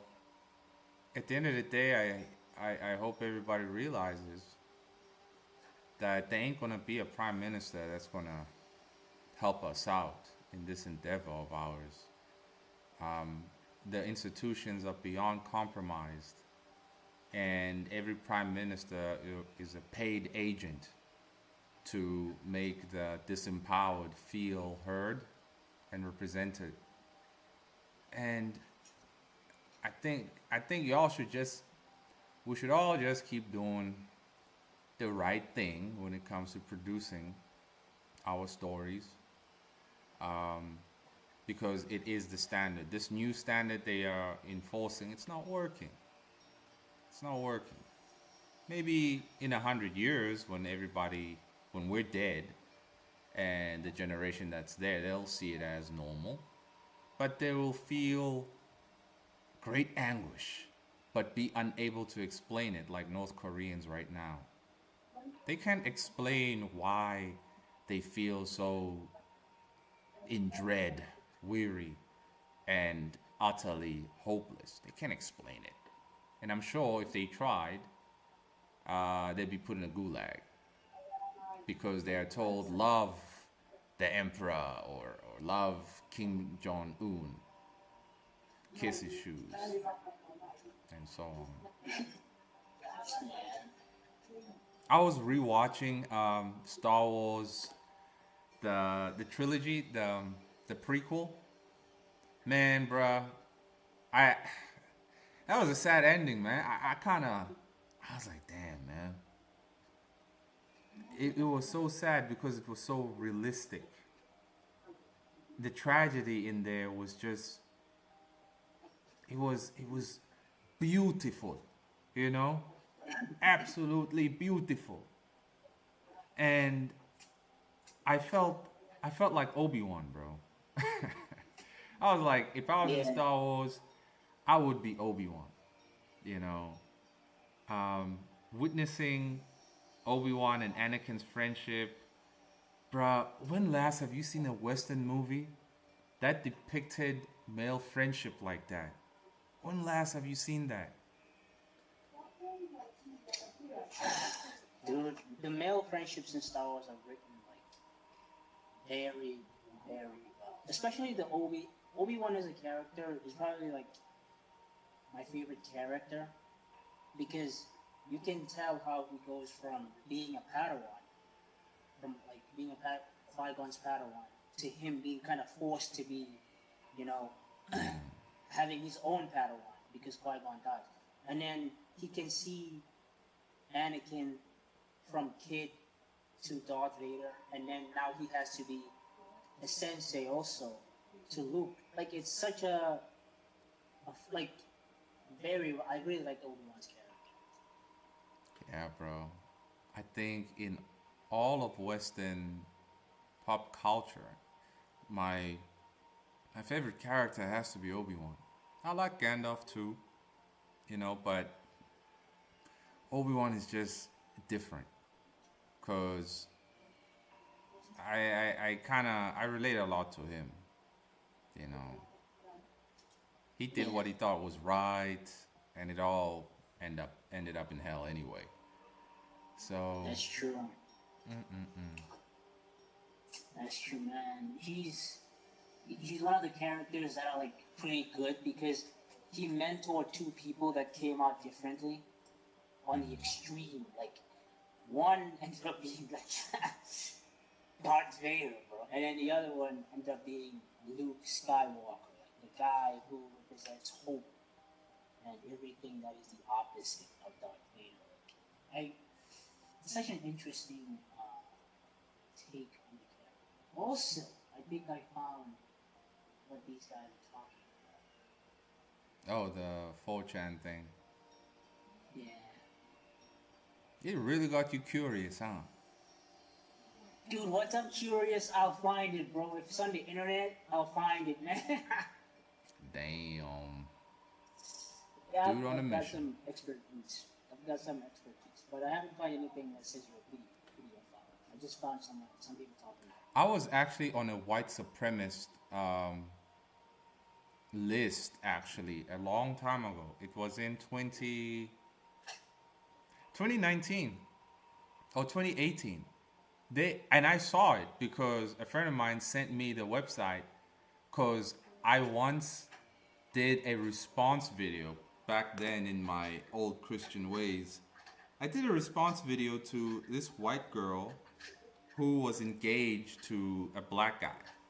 Now, it's very unfortunate that that black guy was the stereotypical dread-headed nigga with the baggy pants. I'm like, nigga, you can't be doing this. But she was engaged to him, and she was a blue-eyed blonde and blah, blah, blah. So I make a response video that, hey, she's receiving hate for making this decision. I made the video after I saw the nigga. Had I seen the dude, I would be like, look, out of all the black people around, why this one? But anyway, I made the video defending her decision to do this, backing it up with that scripture, and then a bunch of Christian white supremacists came in and put me on their website, bro. They wrote, it was like a forum where they were discussing me, basically saying, oh no, here's an African, he's rather intelligent, we have to be wary of this one, make sure to do this, to do that. I'm like, is this real? But it was real, bro. I couldn't believe it. Like, what? No way. But yes way. Yes way. So That's right. yeah, creepy. Very, yeah, that's crazy. Man, bro, that rain is like, it doesn't even sound like rain anymore, bro. It sounds like legit mole rats and mongoose running up your roof, dog. And What's it's going on? really like it's a crazy storm. Yeah? It's a crazy storm. We had that crazy storm yesterday. Power went out. Y'all still have your power. That's nice. Oh well, for now, Yeah, for now. for We now. don't know yet. We don't know. If I suddenly go out, just that's the reason. Just know right now. Oh yeah, you're right. For now. Okay. Yeah. But anyway, going back to pop culture in the West, Obi-Wan being my favorite. There was a show that played on Cartoon Network called Megas XLR. Do you know it? Yeah, I know it, but I never watched. Oh, so you know nothing about it at all in terms of Nope. what was happening? Okay, well, the basic summary is that it's about a big fat guy finds a giant robot in the junkyard, and the robot's from the future, and this redhead's from the future, and the aliens track the robot to the past, and now the big fat guy has to fight the aliens. The music's great, the action is great, it is funny, but after watching it 4,000 times, I'm like, you know, this guy, the main character, he's a good guy, but he's not inspirational. You know, you cannot aspire to be like him per se. He's so chilled, bro. You can't really hate him, right? But if we were to meet him in real life, it's like, bro, you 9,000 pounds, and you like being 9,000 pounds. You eat 14,000 burgers a week, burping everywhere. It's rather repulsive because without the giant robot, who and what would you be? Coop, that's his name, right? And I'm looking at it now, I'm like, yeah, you know, a lot of Western main characters, they just don't have that will to power, that aspirational sauce to their design. And I'm thinking that's on purpose at this point, even back then, because it came out in like 2002, I think, when Samurai Jack was still playing on TV. And speaking of Samurai Jack, how much do you like Samurai Jack, man? Oh no. Looks like the power finally went out. Oh. I like that a lot. Oh. I thought the power You went like out. beer? Oh, my bad. Go ahead. No, I love Samurai Jack. From what I can remember, I love it. Did you ever feel like you wanted to be like him? Yeah, at some point, because he was so stoic, man, and like, got the job done. Yeah, I like Samurai Jack. What's wrong with Samurai Jack? No, nothing. I like him too.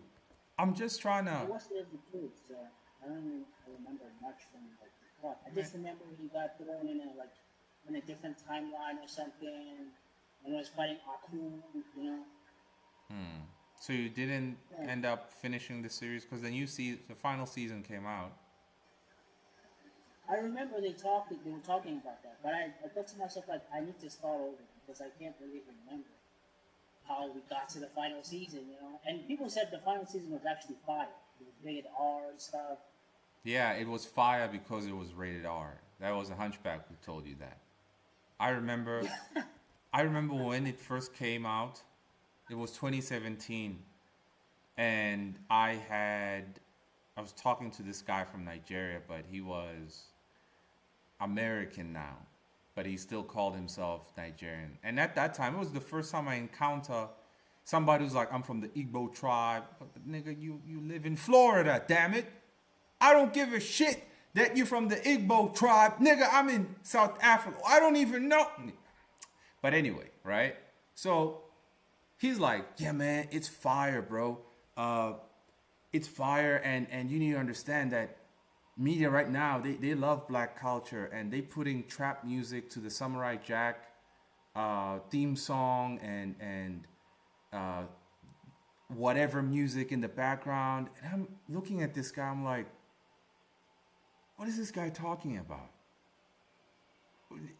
So I had not watched it yet, but he was hyping it up solely based on the fact that it had trap music, it was rated R, and that more and more black people are getting their music put in cool TV shows. So when I did watch it myself, I'm like, what this nigga was saying, I'm not paying attention to. And I did not hear any trap music, really. I don't remember hearing it.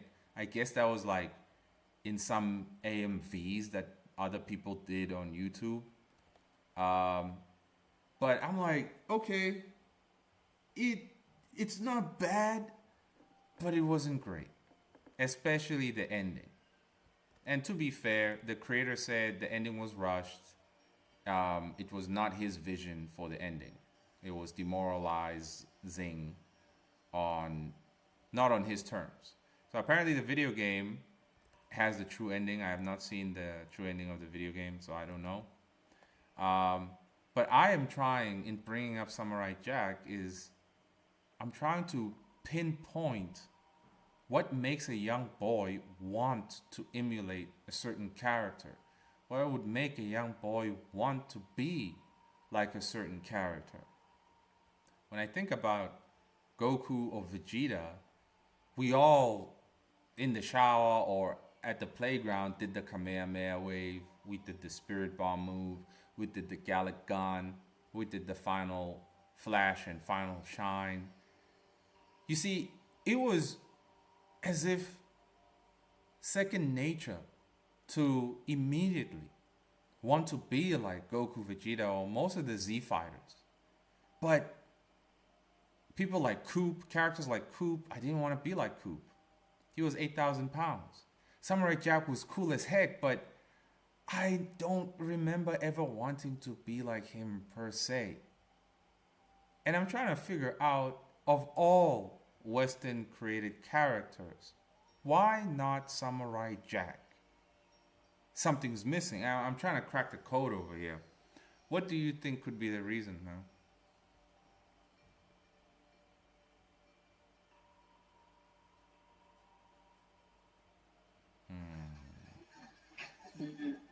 I don't know. Like maybe you don't relate to his story. I guess The what? maybe that's his. You mentioned Goku and Vegeta. Like his story. You can't relate to his story. His narrative. Maybe. Oh. Is that it? Yeah. Like I don't know. Maybe you say you don't like him, or you never wanted to be like him. Yeah. Notice I said like with Goku and Vegeta, it was second nature to want to be like them. Immediately, I pretended to be Goku or one of the Z fighters. But with Samurai Jack, there was no immediate reaction to act like him or to want to be like him. And I don't really understand why, because Jack is really cool. Black Swan says because he doesn't talk. Oh, damn. That could be the case. Could be the case because, yeah, Goku and Vegeta, they did talk a lot, but not in the annoying way. I think also Jack's main mission was very simple. He just wants to get back to the past, defeat Aku. And I think it was too simple then. I think I think Jack didn't have a personality because that's actually what you see at the end of the final season, that he doesn't even know who he is without being on that mission, right? So with Goku and Vegeta, there was always exploration of the type of people they are. And Jack, he was always just on mission. Now, Afro Samurai is somebody like Samurai Jack in a way, but I remember wanting to be like Afro Samurai, and the reasons why is because he was so focused on revenge. But the first time I saw it, I think I was in grade 5, so I was 11. And I just entered this new rich kid school, right? And them rich kids were like totally washing a nigga, bro. They told me I was fat, and there was a guy 400 pounds bigger than me at the time, but nobody called him fat. So I was mad. And Afro Samurai was about revenge, that I'm gonna cut this dude. He did this to my pops, and I care nothing. I don't care about anything else but for my revenge. And I remember wanting to be like Afro because he was so determined to get what was his, to, you know, to right what was done wrong to him. And his personality, I think it's, is it like Jack? No, but I don't know. I just related more to Afro, but that's because of the time I was in as a kid at that time. Did you want to be like Afro?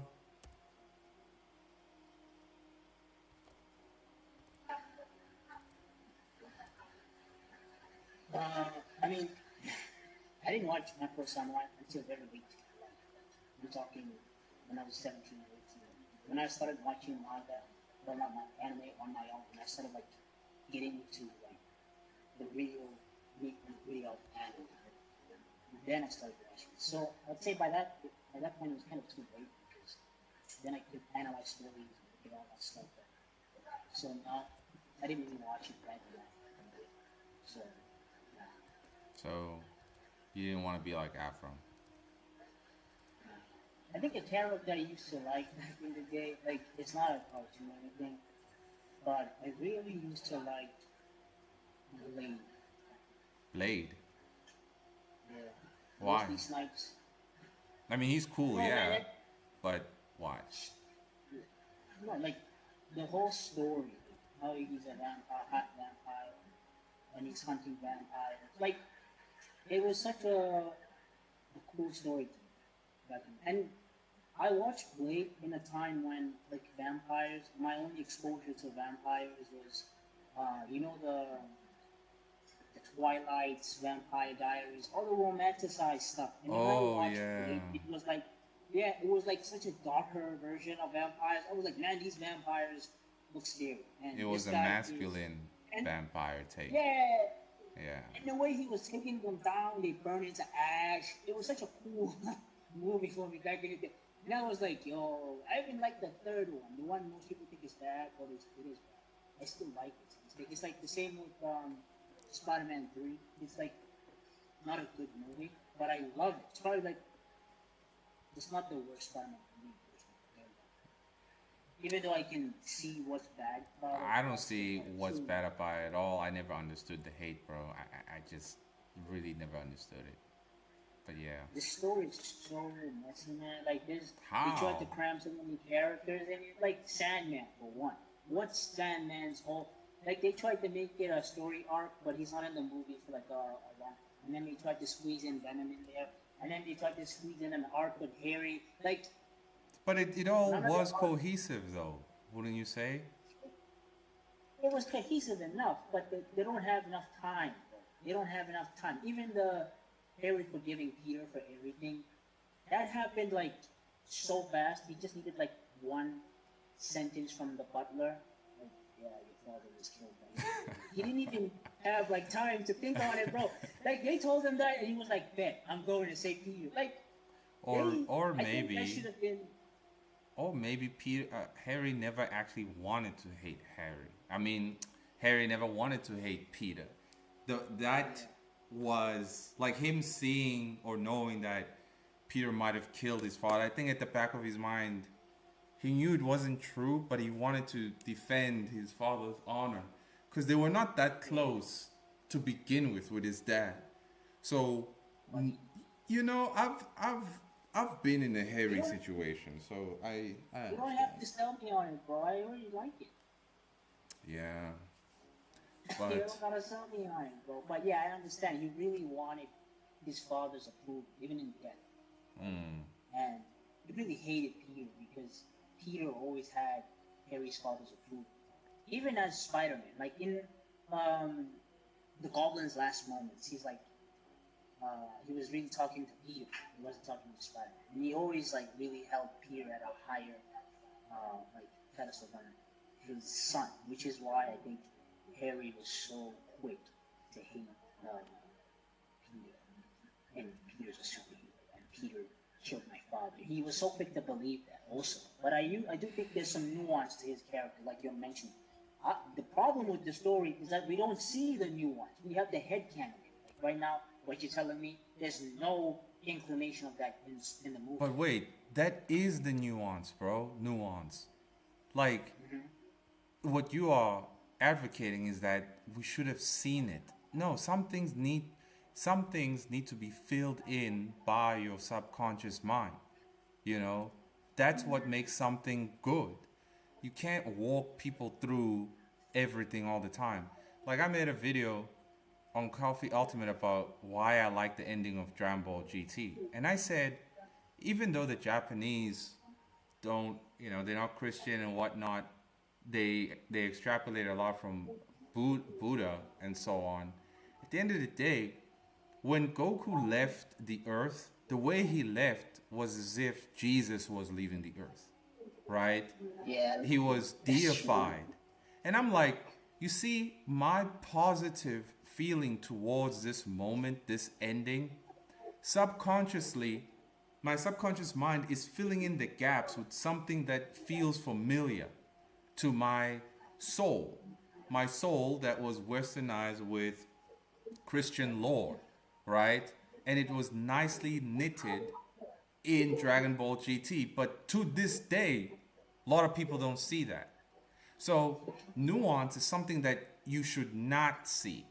It is there, but it can only be experienced, not seen.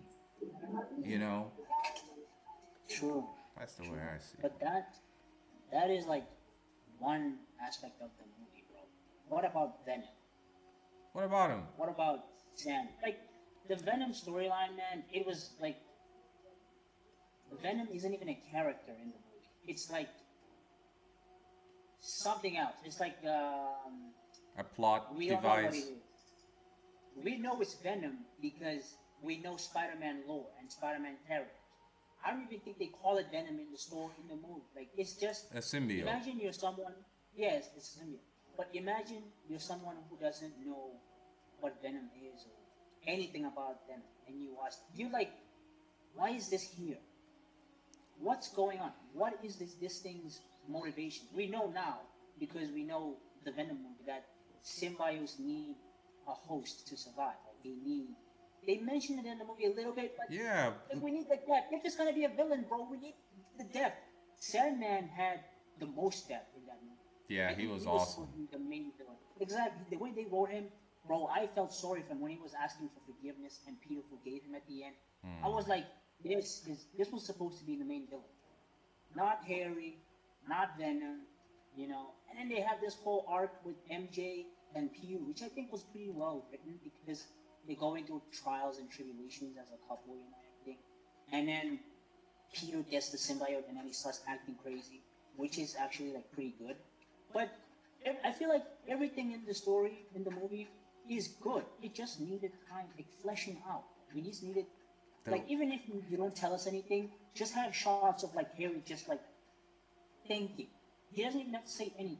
Or like Eddie. The Eddie guy was so annoying in that movie, man. I don't like Eddie in that movie. He's so bad in that movie. Nobody likes Eddie in that movie. Yeah, me But when neither. you watch Venom, you actually understand Eddie. You can see like what's going on with Eddie. You know, he's a whole character on his own. But in the Spider-Man 3 movie, uh, he's a plot device. Well, I guess, but the mere fact that, yeah, you can critique it like that, but you still like it, right? I And love it. Bro. I you love it. see, you love it. I love it also, you know? It's my favorite out of the trilogy. Spider Man 2 was great, it really was.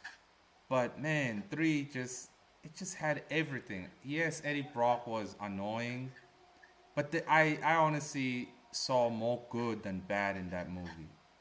I honestly saw more good than bad. So, Nah, I think 2 is like the 2. Oh, Octavius, brilliant but lazy. I love that guy. yeah, nah, he was a great villain. He was a great So, villain. Um, he redeemed himself in the but I just want to break the cycle of maybe like false consensus. Like we all like want to agree, or we have to immediately agree that yeah, Spider-Man 3 was terrible. It was rushed. Because the first reasons you mentioned as to like why it wasn't all that, I heard it on YouTube, bro. Oh, they try to Really? cram in. Yeah, they crammed in a lot of characters and whatnot. And I'm like, you see, is this an original thought? You see? Subconsciously, Obviously. you got bamboozled a little bit to agree with the narrative that this is why it's bad. And us talking about the nuance needs to, that it's there, it just has to be experienced. If you cannot experience the nuance of something, then it shows the emptiness of your own subconscious. Now, of course, that means you can flip it on me like, well, I guess Thunderbolts, you never caught the nuance in Thunderbolts.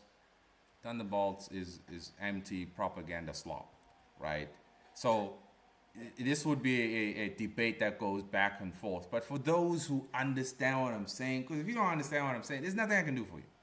Like legit nothing, right? Nuance needs to be experienced. It cannot be served to you on a silver platter. It's like GTA 4 for me is the best GTA game. And I love GTA 4. Hey, bruh, it was just so much fun, especially with the use of the cheats, the way the cheat codes. It's like, oh well, that's a juvenile way to say it's so great. It wasn't just that; it was atmospheric, right? That's true. GTA 4, San Andreas as well. There was an atmospheric layer to it, right? You felt the immersion on a different level in comparison to GTA 5 and a lot of PS2 games. I know GTA 4 came out on Xbox 360 and PS3, but it was still in the early days, very early. Like when I was in grade 6, I was 12, right? It still had that atmospheric design that you would find in most PS2 games that served as its own personality, giving it a sense of nuance. So when GTA 5 comes out, it can be bigger in scale, but it felt smaller, right? Because it gave you everything, it gave you all the details. Sometimes you don't need to put all the details there, you just have to imply the details. And that's what makes something art, you know? But some people don't get that. So that's their problem. Yeah, that's true, man. That's true. Time Linear is talking about Yuki. Oh, he says, I like Yuki's character development. He went from being a little guy dependent on Adam to being his own person and becoming the king of games by defeating Adam. And I like how he still misses Adam in the dark side of dimensions since he was a part of him for so long. And he doesn't say anything to Adam. He just nods to him like, I'm ready to move on. And in the GX, Jaden bumps into Yugi, not Adam. just grew, or he just grew up to look like that. Even his voice sounds like that. And then some, it seemed like GTA 4 DLC.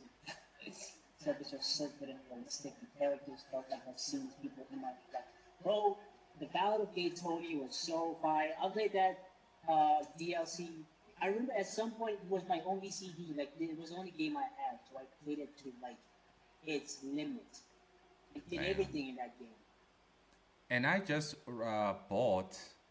I bought it again on my. I'll call it a Steam Deck, and the whole package, both the DLCs, because I forgot now like what actually happened. So I'm having a blast playing the story from scratch, and now I'll be able to understand things better. So yeah, nah, it's great. Like I even have because in the Ballad of Gay Tony, the menu music. I have an hour version of it. Just routine. I listen to it sometimes on the Oh yeah. crazy movie. Yeah. GTA 4 is actually the most underrated one, I think. Not a lot of people talk about Yeah, I don't know why, bro. I didn't like San Andreas at the time because I was just not into the nigga stuff, bro. I was like, nah, no thanks. You know. GTA 3, I never played it. I played Liberty City on PSP. It was alright, but it just felt like, it just kind of felt hollow. it. Yeah. I think San Andreas is probably one of the greatest games of all time. Yeah, that's what they say. I didn't really play it, so I can't really commentate on story or anything. I just didn't like what I didn't like. So I was like, not my cup of tea. Yeah. I think the PS2 generation is the best generation of Oh, of course. games. Yeah, the games in the PS2 are just. Like, we peaked Uh, in terms of gaming with the PS2, bro. After that, things started to fall apart, you know. And I'm gonna do a video on the gaming crash. People are saying a new gaming crash is coming. What does that look like though? Do people know? So I'll be doing that on I think I Patreon. think I understand what you mean. Uh huh. Yeah. I think one of the best games that came out this year, Expedition 33, is an indie game. Oh People yeah, are starting Silk to play. Song. Yeah, not Silk Song, bro. Silk Song is another. Oh, That's Expedition also 33. yeah, Expedition 33 came out early on. Silk Song came out pretty recently, it's also pretty fire. Like people are starting to play more indie games, and they're starting to realize that AAA isn't where it's at. Yeah, triple A is literally triple gay at this point, bro. Like for real, for real. Because like these indie developers, bro, they're like, I'm gonna give you a fire game that's better than AAA games, and then I'm gonna even give you a better price than AAA game. Like they're giving us every reason to play these like indie games. Because I remember with Silk Song, I was in like a pirate subreddit. Even in the pirate subreddit, people are like, dude, don't pirate this one. Just buy it. Just cheap. Just support the developers. The game is worth it, bro. And everyone was like, yeah, I'm not pirating this one, but like, I'm gonna buy it. Even for us, because games are actually expensive for us. Like, even for us, it was like 150 rand. Can you imagine that? A new game, 150 rand, bro.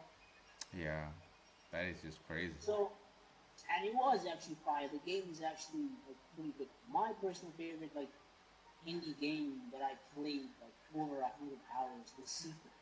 Sequel? Oh man, yeah, the controls really jacked me up, but yeah, it is a good game. I love that game, bro. That game is, oh man, it makes me feel like a Bunny Yam or something, bro. Oh man. But can you change the controls? Cause I had it on Game Pass and my account was about to expire, so I don't think you could change the controls, right? Remap them or something. I got it for free on Epic. It was free. Uh, yeah, nah. For me, it was hard to play because of the controls. But Oh man. yeah, nah, people were going crazy about it. It's also an indie game. So I think the crash is probably going to be when people completely stop buying AAA games because on release they're always buggy and you need day one patches and you need to fix things all the time. And indie games, it's like here's a game, like it's like it's giving PlayStation 2 because there were no patches back in the day if you remember. Yeah, You none. just bought the CD and the game was complete. So I think the crash is gonna have to do with something. Plus they're always raising prices. Everything is just going to shit, man. I'm Oh telling you. yeah, nah, it is. But the question is, what does a gaming crash look like?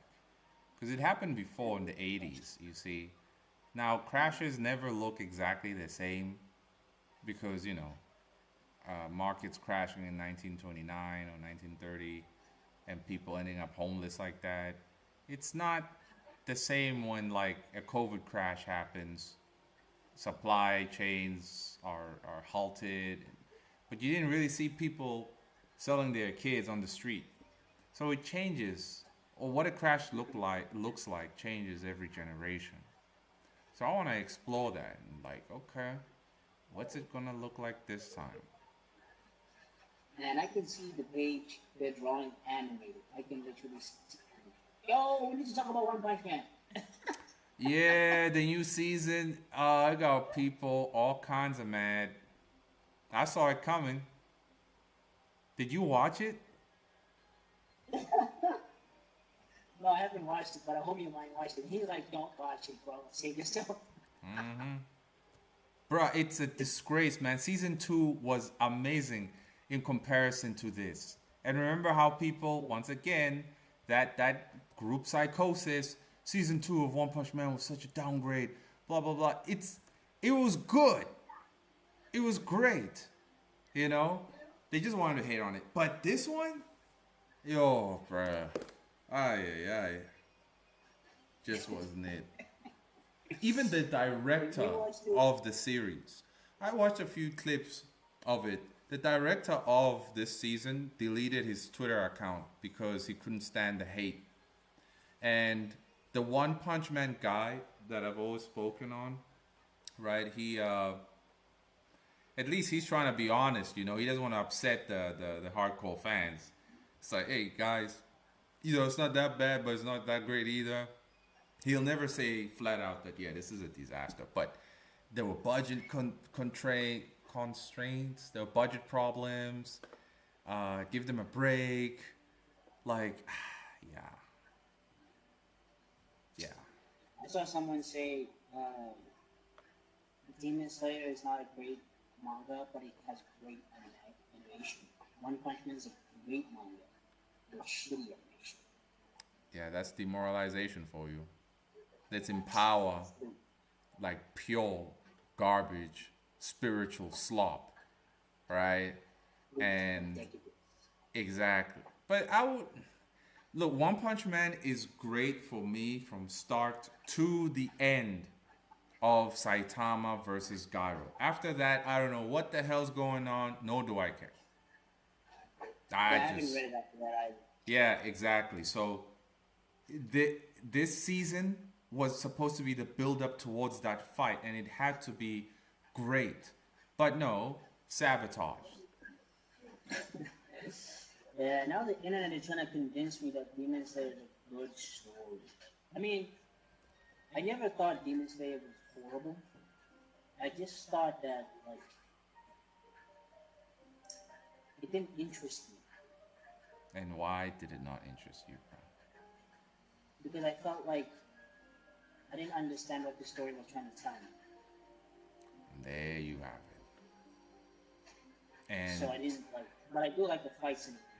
But I don't think it's like, because the internet is convinced that Demon Slayer is a masterpiece. yeah, they are convinced because it's trending.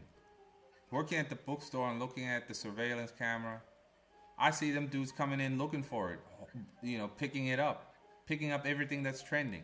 There was this Portuguese family that came, right? This little Portuguese girl says, I'm looking for manga. And I'm like, okay, here it is. And she's like, do you have Demon Slayer? I'm like, oh, we're fresh out because everybody bought it all. Do you have Jujutsu Kaisen? Uh, yeah, they bought everything too. And I'm like, there's other things over here. No, I wanted those. I'm like, oh, okay. You see? And I think she was maybe 14. So this is what I mean, that they buy what is trending, what they're told. I even said, well, here's Dun Dun Dun. It's new. Haven't you watched it yet? She's like, no. I'm like, oh. But the day she watches it, she'll come back to the store. You see how Yep. that works? Yep. The tragedy of what's trending. That's what bought. Demon Slayer is probably the greatest uh, promotion for manga I've ever seen in my life. Yeah, it really is. But I don't understand. I understand the whole demoralization thing, but why Demon Slayer in particular? I think it's because it's not really demoralizing, but it's not great at all either. I think it's the middle ground of trash Demon and Slayer? decent. Demon Slayer, yeah. It's in between trash and decent.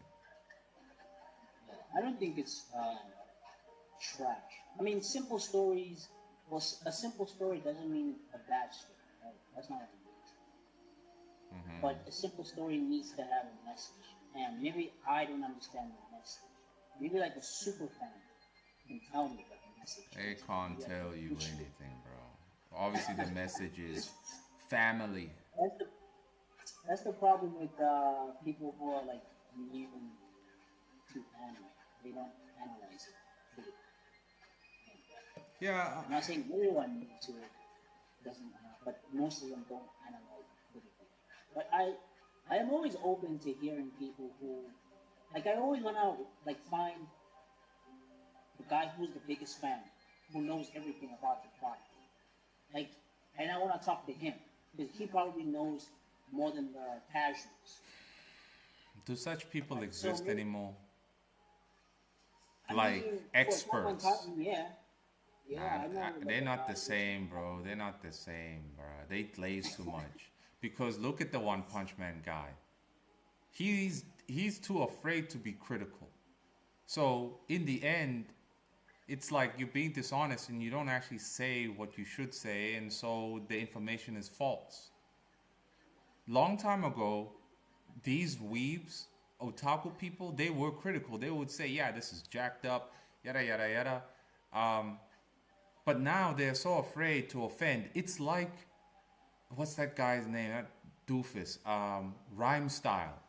He's the biggest Dragon Ball Z game player on YouTube, right? When Sparking Zero came out, him and a bunch of others, like Dota the Tutorial, whatever, however you say that name, right? They were glazing that game senselessly, bro.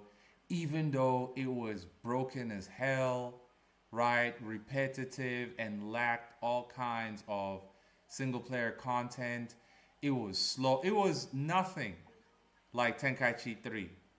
And now, months later, they pretend like they knew that it was a broken game all along. It's like, bruh, then why were you over there at Bandai's launch party saying it's so amazing?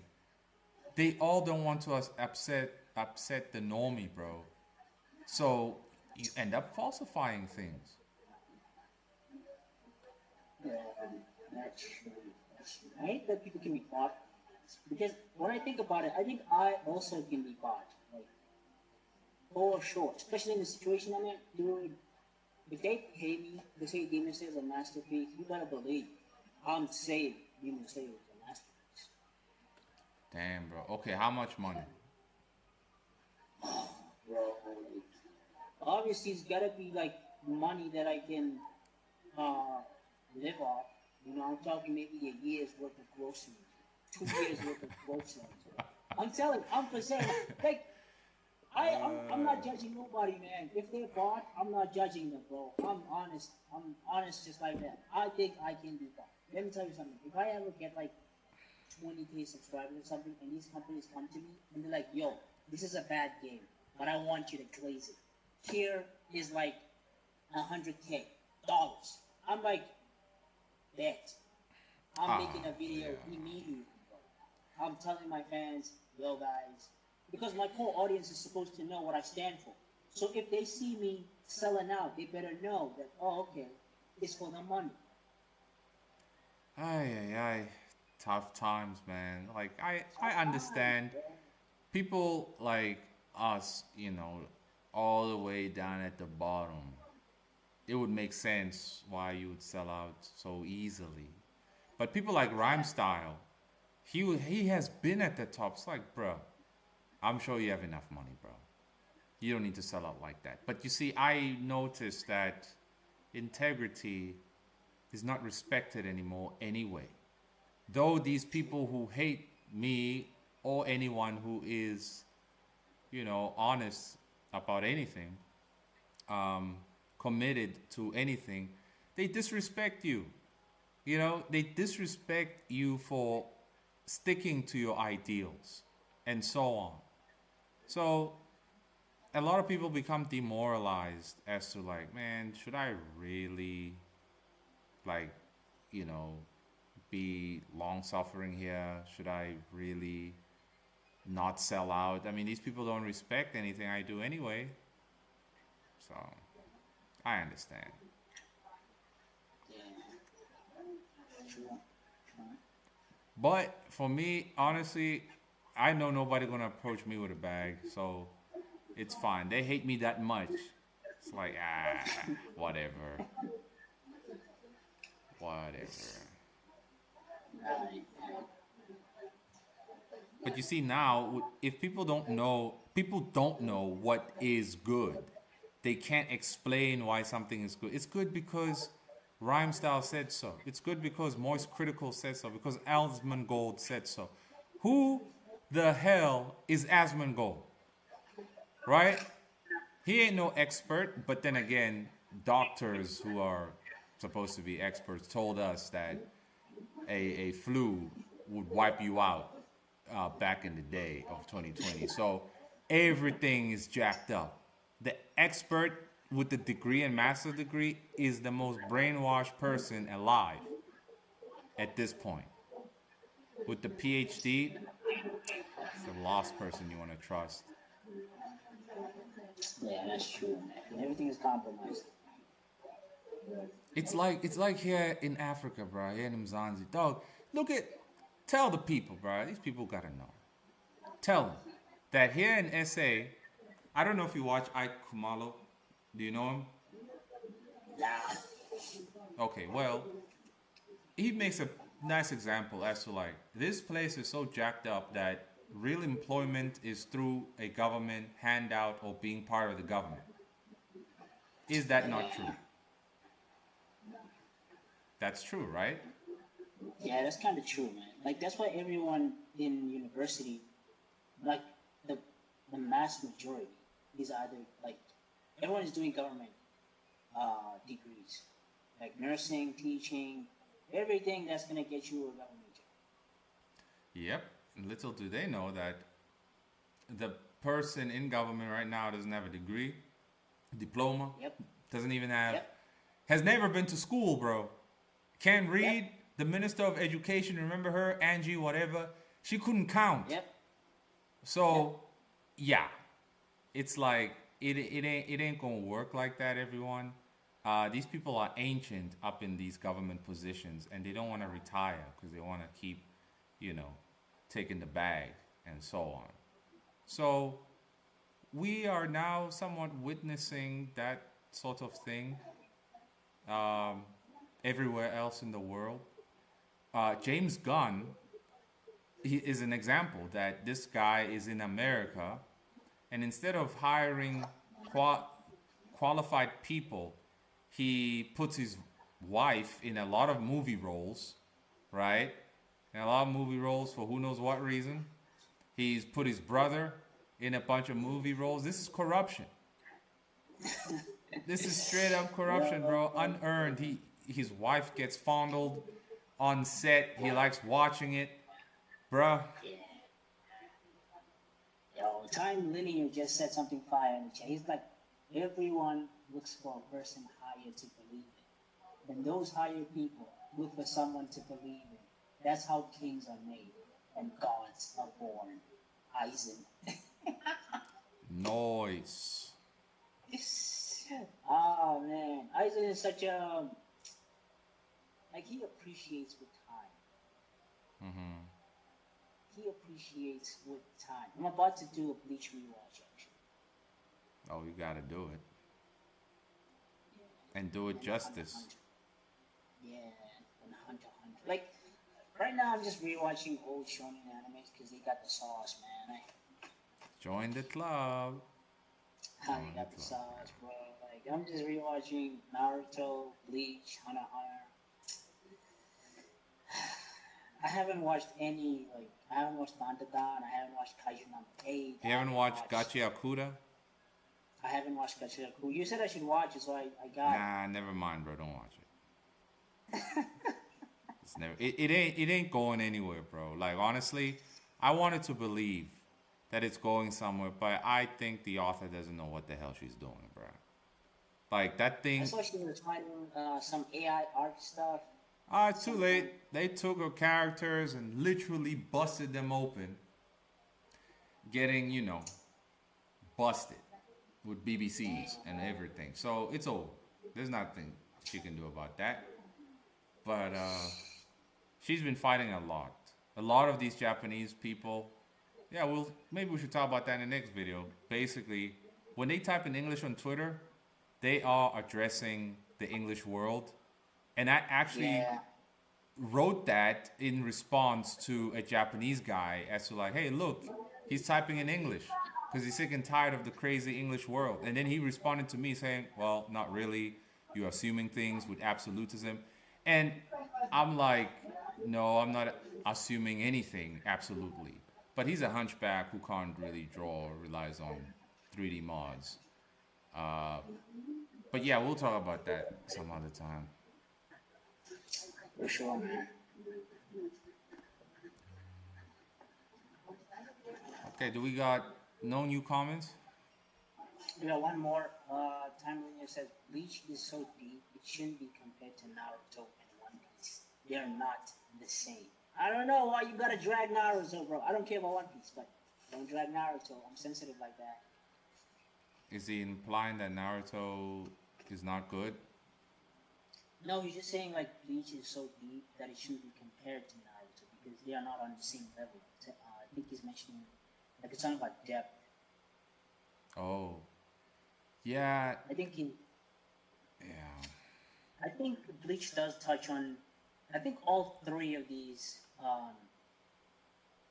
shows or stories touch on different things. Like One Piece is also pretty good.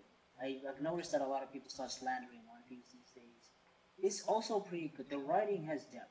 It does. I have watched One Piece. I have read it also. And I tried, it bro. does have It's It does. buried under a mountain of goof. That's true. That's It the is thing. buried. Why so much goof, bro? Like the art style goofy, the main character goofy. The Yeah. you know what? I'm saying One Piece is jacked up. I don't believe it's. I don't know what y'all are talking about when it's deep. These guys travel island to island. Nobody dies. That's actually important to the story. Luffy is still one-dimensional. Has a convenient power-up all the damn time. He's the chosen, not the chosen, but he's like a god figure. The Joy Boy thing. I'm like, Yeah, man. I'm not up to date, so I don't know what's happening now. But like, Nah, bro. I think people I are think liking it I- just because. someone, the same guy says, One Piece is good, but the pacing is bad. The pacing is horrible in One Piece. Like, that's the worst thing about One Piece. Like, the pacing is horrible. That's why at some point I was just like, I decided to just read it because I was like, yeah, like, there's no way. But I think where I am with One Piece, I'm pretty happy with where I am. I don't have the need to catch up. I'm pretty good with what I consume. Because if I would recommend anyone to watch One Piece, I would say watch it from start to maybe episode 500. Then you can stop it. Yeah, that's too much, bro. It is too much. But dude, like, we have the time. Everyone has time. I ain't got no time for no goofball main character swimming in the water fighting pirates, but he is a pirate, bruh. I yeah. No, it definitely needs a lot of time. But I understand. I would never force anyone to watch one. I would never say One Piece is a necessity. I think there are other stories that tackle what One Piece is saying much faster, much more clinical. Much more The direct. problem is, One Piece would be better if it wasn't a shonen. And that's crazy because it is the best shonen ever.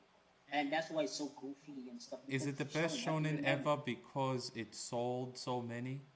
Or is it the best shonen ever because narratively, spiritually, indeed, it meets those standards? Okay, let me ask you this. What do you think is better, One Piece or Demon Slayer? Hey, come on, man. Why you gotta Gotta do have an this? answer, bro. You gotta have an answer, bro. Okay. Let's see. One Piece is about a guy who wants to be king of the pirates. Why? Why does he want to be the king of the pirates? Let's start there. Do you know why? Yeah, I know Why? why. Because he wants to be free. He wants to be free. And Yeah, he doesn't want to be controlled by the government. He doesn't want to be controlled by anything. He wants to do whatever he wants. He's not a pirate that is like the other pirates. That's why he's fighting other pirates as well, because the other pirates are looking for gold and everything, like treasures and stuff. Whereas he's a pirate because being in the government, it's like they present this duality. It's kind of like in Star Wars where like the Empire is supposed to be the people who are governing everything, but they're actually the bad guys. It's the same thing in One Piece. Like the government is supposed to be the people governing everyone, but they're actually the bad guys. And the pirates, the rebels, are the actual, like not all of the pirates. That's where the kind of like the depth kind of comes in. Whereas you have pirates that are like representing something different, and you have other pirates representing something else. So Luffy himself as a character, he's trying to be free in a sense, whereas he doesn't want to be controlled by the government. He doesn't want to get that propaganda. He doesn't want like everything associated in the world of One Piece with the government. so And the being common folk believe that the government is right and the pirates are bad. does Luffy want to change the narrative of the common folk? I don't think it's the character of Luffy tackles that. Yeah, particular aspect of it. I know he kind of doesn't. And Yeah. now he has like the ultimate power in a way. He already is free. He's been free, traveling the seven seas on his boat with his friends and whatnot. See, One Piece, Luffy has not established what freedom would look like. Because currently, the way he's doing things, he's the most free person ever. He has the strength to fight against anybody who wants to take away his current freedom. He doesn't fight for the freedom of others, right? Real freedom is understanding how the world works. It's not that I open the door of your jail cell and like, oh, you can leave now. It's like some people, like legit, the slaves being set free, that the master ain't whipping them anymore. Okay, run around, niggas. You can go do whatever you want. What are they gonna do? They've been dependent on master, so they end up fumbling the bag in their freedom, right? Master be like, okay, you know what? I'm not gonna put you in my backyard no more, but I'm gonna give you a warehouse job. How about that? And then I'm gonna establish this government right here that's gonna take care of you kids, because y'all don't know how to do anything for yourselves. You see, Luffy's ambition and One Piece in general has not established what freedom ought to look like. It hasn't. So that makes it complicated and profoundly shallow. So unfortunately, on that, I would have to say Demon Slayer is better because though it is, I consider trash, it's easier to understand. Tanjiro only wants one thing, to change his sister back. Luffy wants to be free, but he's been free literally since he got his boat. You know? And it's been 1,000 chapters, literally. And this nigga still saying he ain't free when he can warp reality? Come on, bruh. I mean, I think we both don't know enough about One Piece to say stuff like that. But I will say this. I think that's where I kind of like Naruto more than One Piece. Because in Naruto was like a bit childish. I wouldn't say goofy, but childish in his ideas. And then he had to meet characters that had to like ask him like, what are you gonna do to change the world? Because the world won't listen to you just because you tell it nicely. You need to be the strongest, and you're not the strongest. Exactly. And he had to deal with that, and he had to like face that. That's why I kind of like Naruto more than One Piece, because in that aspect, Naruto literally had to be the strongest, so he can impose his will, which is what happened in the real world. You need the power. Like you can't just be a mouthpiece of morals and philosophy and say all these nice and moral things without power, because no one will listen to you. That's what I like about Naruto. It is a bit childish, but it has the aspects of like a realistic narrative in a way. Like in order to be president in the world of Naruto, he literally had to be the strongest. He needed to be acknowledged by everyone before he could change the world and make the world peaceful. Exactly. It's realistic. And on that alone, that's why One Piece is garbage. 1,000 chapters, still not getting to the goddamn point. Having more power than any. If you can warp reality, bro, and you still goofing around, man, I don't want to hear it, bro. I don't want to hear it. One Piece, sorry guys, is a piece of trash. And y'all, I feel like every One Piece fan is it's like a carrot on the stick.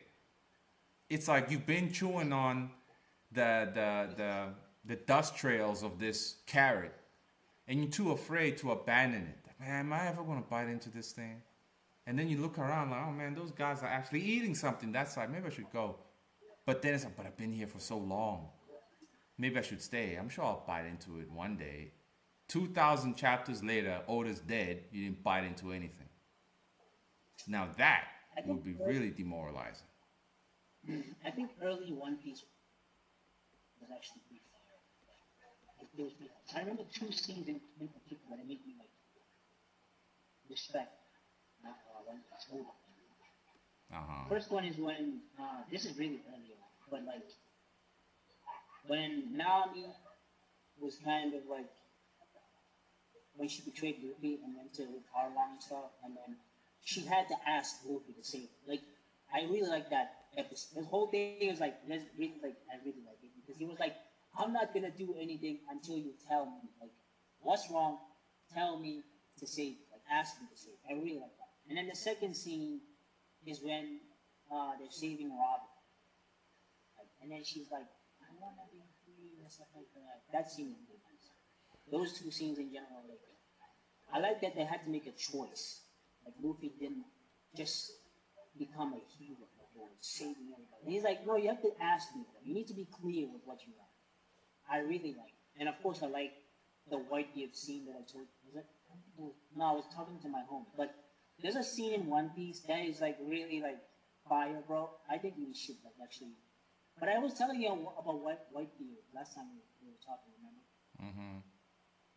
Yeah. There's this one scene where one of his Whitebeard is the captain of a ship, right, of a crew, and in one of the best arcs in one of his like right hand man betrayed him and sell him out to the government. Right? And instead of like killing him, even the guy was expecting to be killed by Whitebeard because at some point Whitebeard is kind of like the Madara of the whole show. He's like the strongest guy in the show. And instead of killing him, Whitebeard actually hugs him and he says, "Even though you were a fool, I actually still love you. You're my son." Oh, that scene is so underrated, bro. Like that scene is so underrated, bro. It has so much depth. Oh my, like I could talk about that scene alone for hours. For hours. I'm telling you. That's why I'm like, early One Piece has been. I'm not sure where it's at now. You're telling me about Joy Boy or whatever. I can't speak on that because I don't know. Damn, I'm bro. not out there. But the early part, man. Yeah, the early was all right. There's some sauce in it. Definitely, it just lost the plot. Kind of like Gachi Akuda. it was saucy in the beginning and then lost the plot. Don't know what the hell you're trying to say anymore. It's like just end the story, woman. Oda, end the story. But Oda You should. got a gun pointed at him. I'm just thinking about that. What he is like the strongest guy. He can squash that guy like a cockroach, and he chooses like you just tell him like, you made a mistake and you fucked us up. We're dead right now because of you. But I want you to live with this. I'm gonna make sure that in the war we're about to go in, I'm gonna make sure that you survive. I'm gonna protect you because I love you, even though you killed us. It's like, my God, bro, strength doesn't always mean aggression. You know. That's real sweet, man. I'm sure if Well, I like watched the it missing. too, I'd feel it. You sure what? I'm sure if I watched it too, I'd feel what you're feeling. You know? Yeah. Imagine Madara not killing Obi. I just love that scene so much, man. And I was shocked when I was watching One Piece. I was like, what? This is from One Piece? How about the guy who's a robber? Like, so the characters in One Piece are like, they have depth. The side characters. They have a lot of depth. Yeah, they did. Not anymore, bro. Yeah, they did. Yeah, they did. We will talk about it in the aspects. But yeah, that's everything I know about One Piece so far. In the end, it sucks. And Torishima would have praised it by now. I haven't heard him praise it at all. And I don't need Torishima to really confirm, my stance on it. But as I said, One Piece has been going on for 1,000,000 years. Luffy now has the power to be free. He has been free for a long time already, and he hasn't done a damn thing. He's just having fun, bro. He's a hunchback. Like, for real. I ain't got no time for no hunchback main character. You calling Luffy a hunchback? He is a hunchback now. In the early days, no, he wasn't. But Luffy was never a hero anyway. He's never been a hero. He never aspired to be a hero. He says he wants to be king because he wants to be free. It's like you've had the power of a king for a very long time. Then you unlock the power of a god.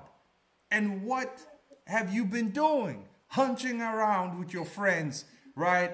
One still thirsting on every woman he sees, on every island they land on, a talking skeleton walking around. Bruh, I can't, man. Right? It's a hunchback story at this point. It was good. It was pursuing that freedom, but it never concluded as to, okay, what is freedom going to look like once I have the power to be free? If I'm Pirate King, what does a Pirate King do? The whole story starts with Monkey D, that former Pirate King who hid his treasure, the One Piece. So, yeah, wait, isn't everybody pursuing the One Piece? Having the One Piece means what? You're going to be the Pirate King, or are you the Pirate King because you're the strongest? Which one is it?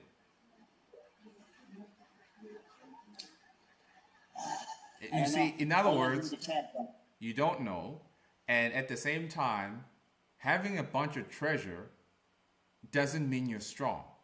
Right? A king is a king because he can enforce his rules on other people. Having like $30 billion doesn't mean anything if somebody stronger than you can just punch you and take it. So it's warped, bro. Like, it's just hunchback-ish, man. Let me read some of the comments, man. We've been talking for almost 3 hours. Well, yeah, what a comeback, right? Yeah, Ola says, nah, One Piece is far superior to Demon Slayer. I agree. One Piece is better. Did y'all hear anything I said? What? Yeah, we heard you, but you're talking like, you discredit. No, I don't want to get into this. I do not want to get into this. No, but you heard my argument that freedom part. I understand. Yeah, I understand. All right. Like, I understand. Like, yeah, that's why I mentioned Naruto, but I understand. And that's what makes Naruto better. True. Wookie Rock Solid says, Oda is a slave. What does he know about freedom? I would be shocked. Oh, that is brutal, bro. Damn, bro. Dude, they would like peel the skin off your flesh if they heard you say that at like an anime Comic Con event, Convention. bro. Yeah. Yeah, that's bars, bro. Ouch, bro. Like, damn, that's more cruel than anything I've ever thought or said. Ouch. Yeah. But A it's slave. true. A slave talking about freedom. Yo, bruh, that is crazy. Burn. And then he said, I would be shocked if the One Piece isn't the friend you made along the way. Ooh. Yeah. Time Linear says, I think Beyblade Metal Fight is that when the MC is losing, he gets angry, but he still loses after his first loss. Just want to tell him, if you're gonna get depressed by one loss, just quit. You're not cut out. That is fair. Like I like that. I like that also. If you're gonna get depressed by one loss, you need to stop it right now. Expired boss says, I can see your point, but how are you gonna say that on opinion alone? That on piece of garbage. What? That on piece of garbage, totally skipping over the amazing writing, foreshadowing, character backstories, etc. I don't know. I don't think I know enough about all of that. Is he talking I guess about it's the talking- One Piece? I think it's talking about One Piece, yeah. Yeah, well, look, my main argument is that One Piece sucks because how I judge things all the time on Coffee Comics is what is the main character's goal? You know? And so Tanjiro's goal is really simple and he achieves this goal and the story ends. Though it's really simple and lame, he achieves it and it ends. You know, Luffy, Nice. 4,000 years, even after having the power of a god, it doesn't matter how much foreshadowing and character development of other characters. In the end, the story is around Luffy. Has Luffy developed as a character? He's developed in power, but I would not say in character. Because a true development of his character is how he sees the world. But his worldview still remains the same. You know, like he doesn't feel real, bro. He feels like a mascot. So, Yeah. And then Ola says Luffy is the reincarnation of Joy Boy. Joy Boy was the first pirate. I hate reincarnations. I just want to put that out there right now. you see, that makes things even more complicated. So Luffy's not even himself. He's actually reincarnation of Joy Boy. Man, that just ended everything. I don't like that. I don't like that. It's over, man. Expired boss says animation Slayer. Animation Slayer is pure smart for people who enjoy flashy fights. I like that. Yeah, it is. No arguments It's- there. I agree with this. It's not the best anime or manga, but it has a depth if you look closely. The MC's depth shows his sense confidence because he's not ready to face the enemy. I'm not sure if you're speaking about like Blade Metal Fight, but okay, so we hear you.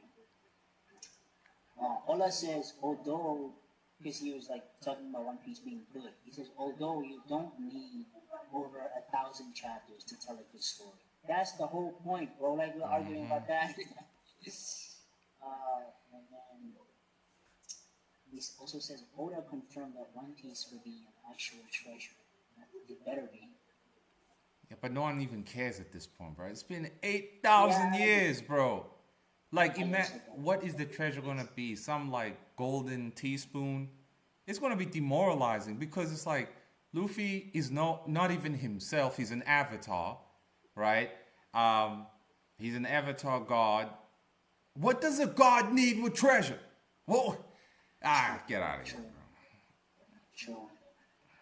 And then Tanjiro says, I like how realistic Demon Slayer can be. After Tanjiro wins, he survives with a disabled eye and arm and dies at 25 from pushing himself because the sun breathing is too much for some random guy. Oh yeah, that is great. That is great right there. Yeah, that's I didn't even know about that. That's pretty cool. That Kingslayer says, Coffee, it's so nice to see you back. please don't abandon your YouTube audience. Not all of us have the funds to fully support you. And some of us are minors watching your channel to learn harsh reality. Oh, okay, man. I appreciate that comment. Yes, small guys like that, huh? Yeah, no, I hear you, man. The hunchbacks got to me, and I was like, they can kill themselves, but there's no escape. It is what it is. So I'm gonna stick around. Wookie says the underdog was God's son all along. True has to stop. I hate it too. He did it in Naruto also. I don't do that. The underdog? Like when the underdog becomes a God's son, bro. Oh, yeah. I want to talk about that eventually. As to like, this is some bull crap in a way. But and also I kind of understand now that I know better as to why they do that. But it is rather demoralizing. So. Very, very. The last one is from Ola. He says, Coffee, you have a valid point. Luffy is a goofball. Oda didn't even reveal Luffy's actual dream besides becoming Pirate King. Yeah. Thank you. The guy is a total goof. And I don't like no goofs, man. You see them goofs who came here saying, oh, we're going to report you, yada, yada, yada. Like, nah, bro. Like, I ain't no goof. Luffy does not make me want to be like him. I've never done a Luffy move. Gomu, gomu, gomu? What? You sound retarded, bro, doing that in public. Even at the playground as a kid. Gomu, gomu, gomu. Or gum, gum. It's retarded, bro. I'm sorry. But nobody ever thought the Kamehameha was retarded. Right? Nobody. You do that, man. Dudes at the gym doing the spirit bomb pose and whatnot. I've never seen anyone do a Luffy gum gum pistol punch, whatever. Sorry. So we need to create characters that make people want to be like them. I've done a Rasengan in the shower, bro. I've done it.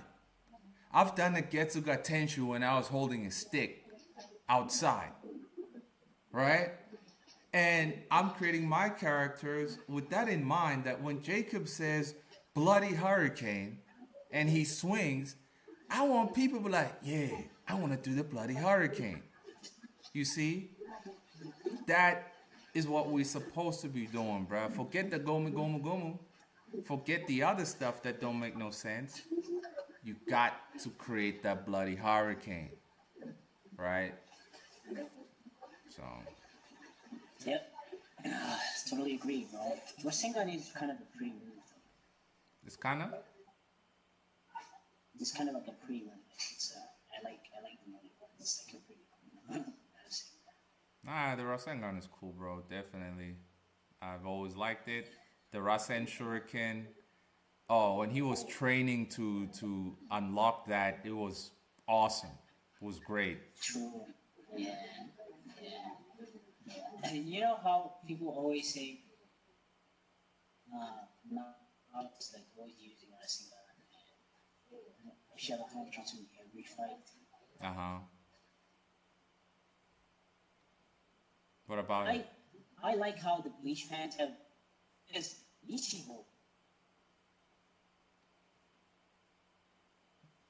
Mm-hmm. Hello? Wait, you can't hear me? You cut out for a second. Yeah. But yeah, the Getsuga Tensho, bro, that move is used in every fight. I don't understand why people don't talk about that. That is so true. Ichigo has had one move all the way until he got the Getsuga Jujisho, which is really cool. Yeah, yeah, that's true. Just one he has two Getsugas variants, the black one and the normal one, but it's still the same thing. Exactly. No one ever talks about that. So I think the Bleach fans have covered that in a very, very nice way. The Naruto fans need to learn how the Bleach fans have gotten away with that. Nah, the Shadow Clone thing was amazing for me because it makes how he developed the shadow clone jutsu anyway. It was awesome. Like he needed to like develop a jutsu so he can get his genin, approval card. So everything made sense to me. Like it meant something. It was his first master jutsu. That's true. That's true. And I like it when he says, I don't know who he was talking to, but he said, like, I think he was talking to someone who was a prodigy. I'm not sure. But he was uh, like I'm a master at the Shadow Clone Jutsu now, but I failed the academy exam 3 times because there was this one jutsu that I could not do. And now I am the guy who you think of. What do you think Wait, of he that jutsu? damn. Wait, Naruto said I- that. I'm not. It's not verbatim. It's not verbatim. But he said something similar. He was like, there was this one jutsu. Yeah, he said he was like, um, I couldn't pass the exam for 3 years in a row because there was this one jutsu that I could not do, and that was the Shadow Clone jutsu. And now he's a master at it. And he said, it. Yeah, So now you that need to rewatch Naruto, bro. that's a legendary line right there. It is a legendary line, bro. That's why I'm rewatching it. Dude, I'm telling you, you gotta rewatch this old stuff. When he said that, I was like, damn, bro. Like, I totally forgot that Naruto failed the exam 3 times. Oh, nigga, you forgot. Shame I'm on telling you. like, yeah, shame on me. Because I was thinking about it, like, Naruto kind of was the underdog back in the day. Like, he really was.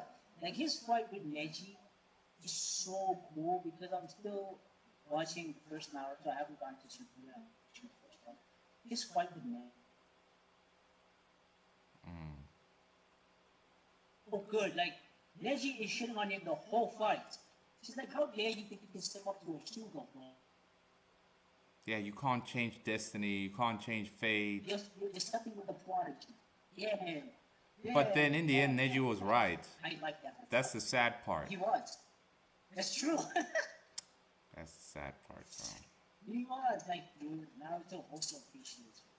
I really like. I really like. I also like how the character of Orochimaru.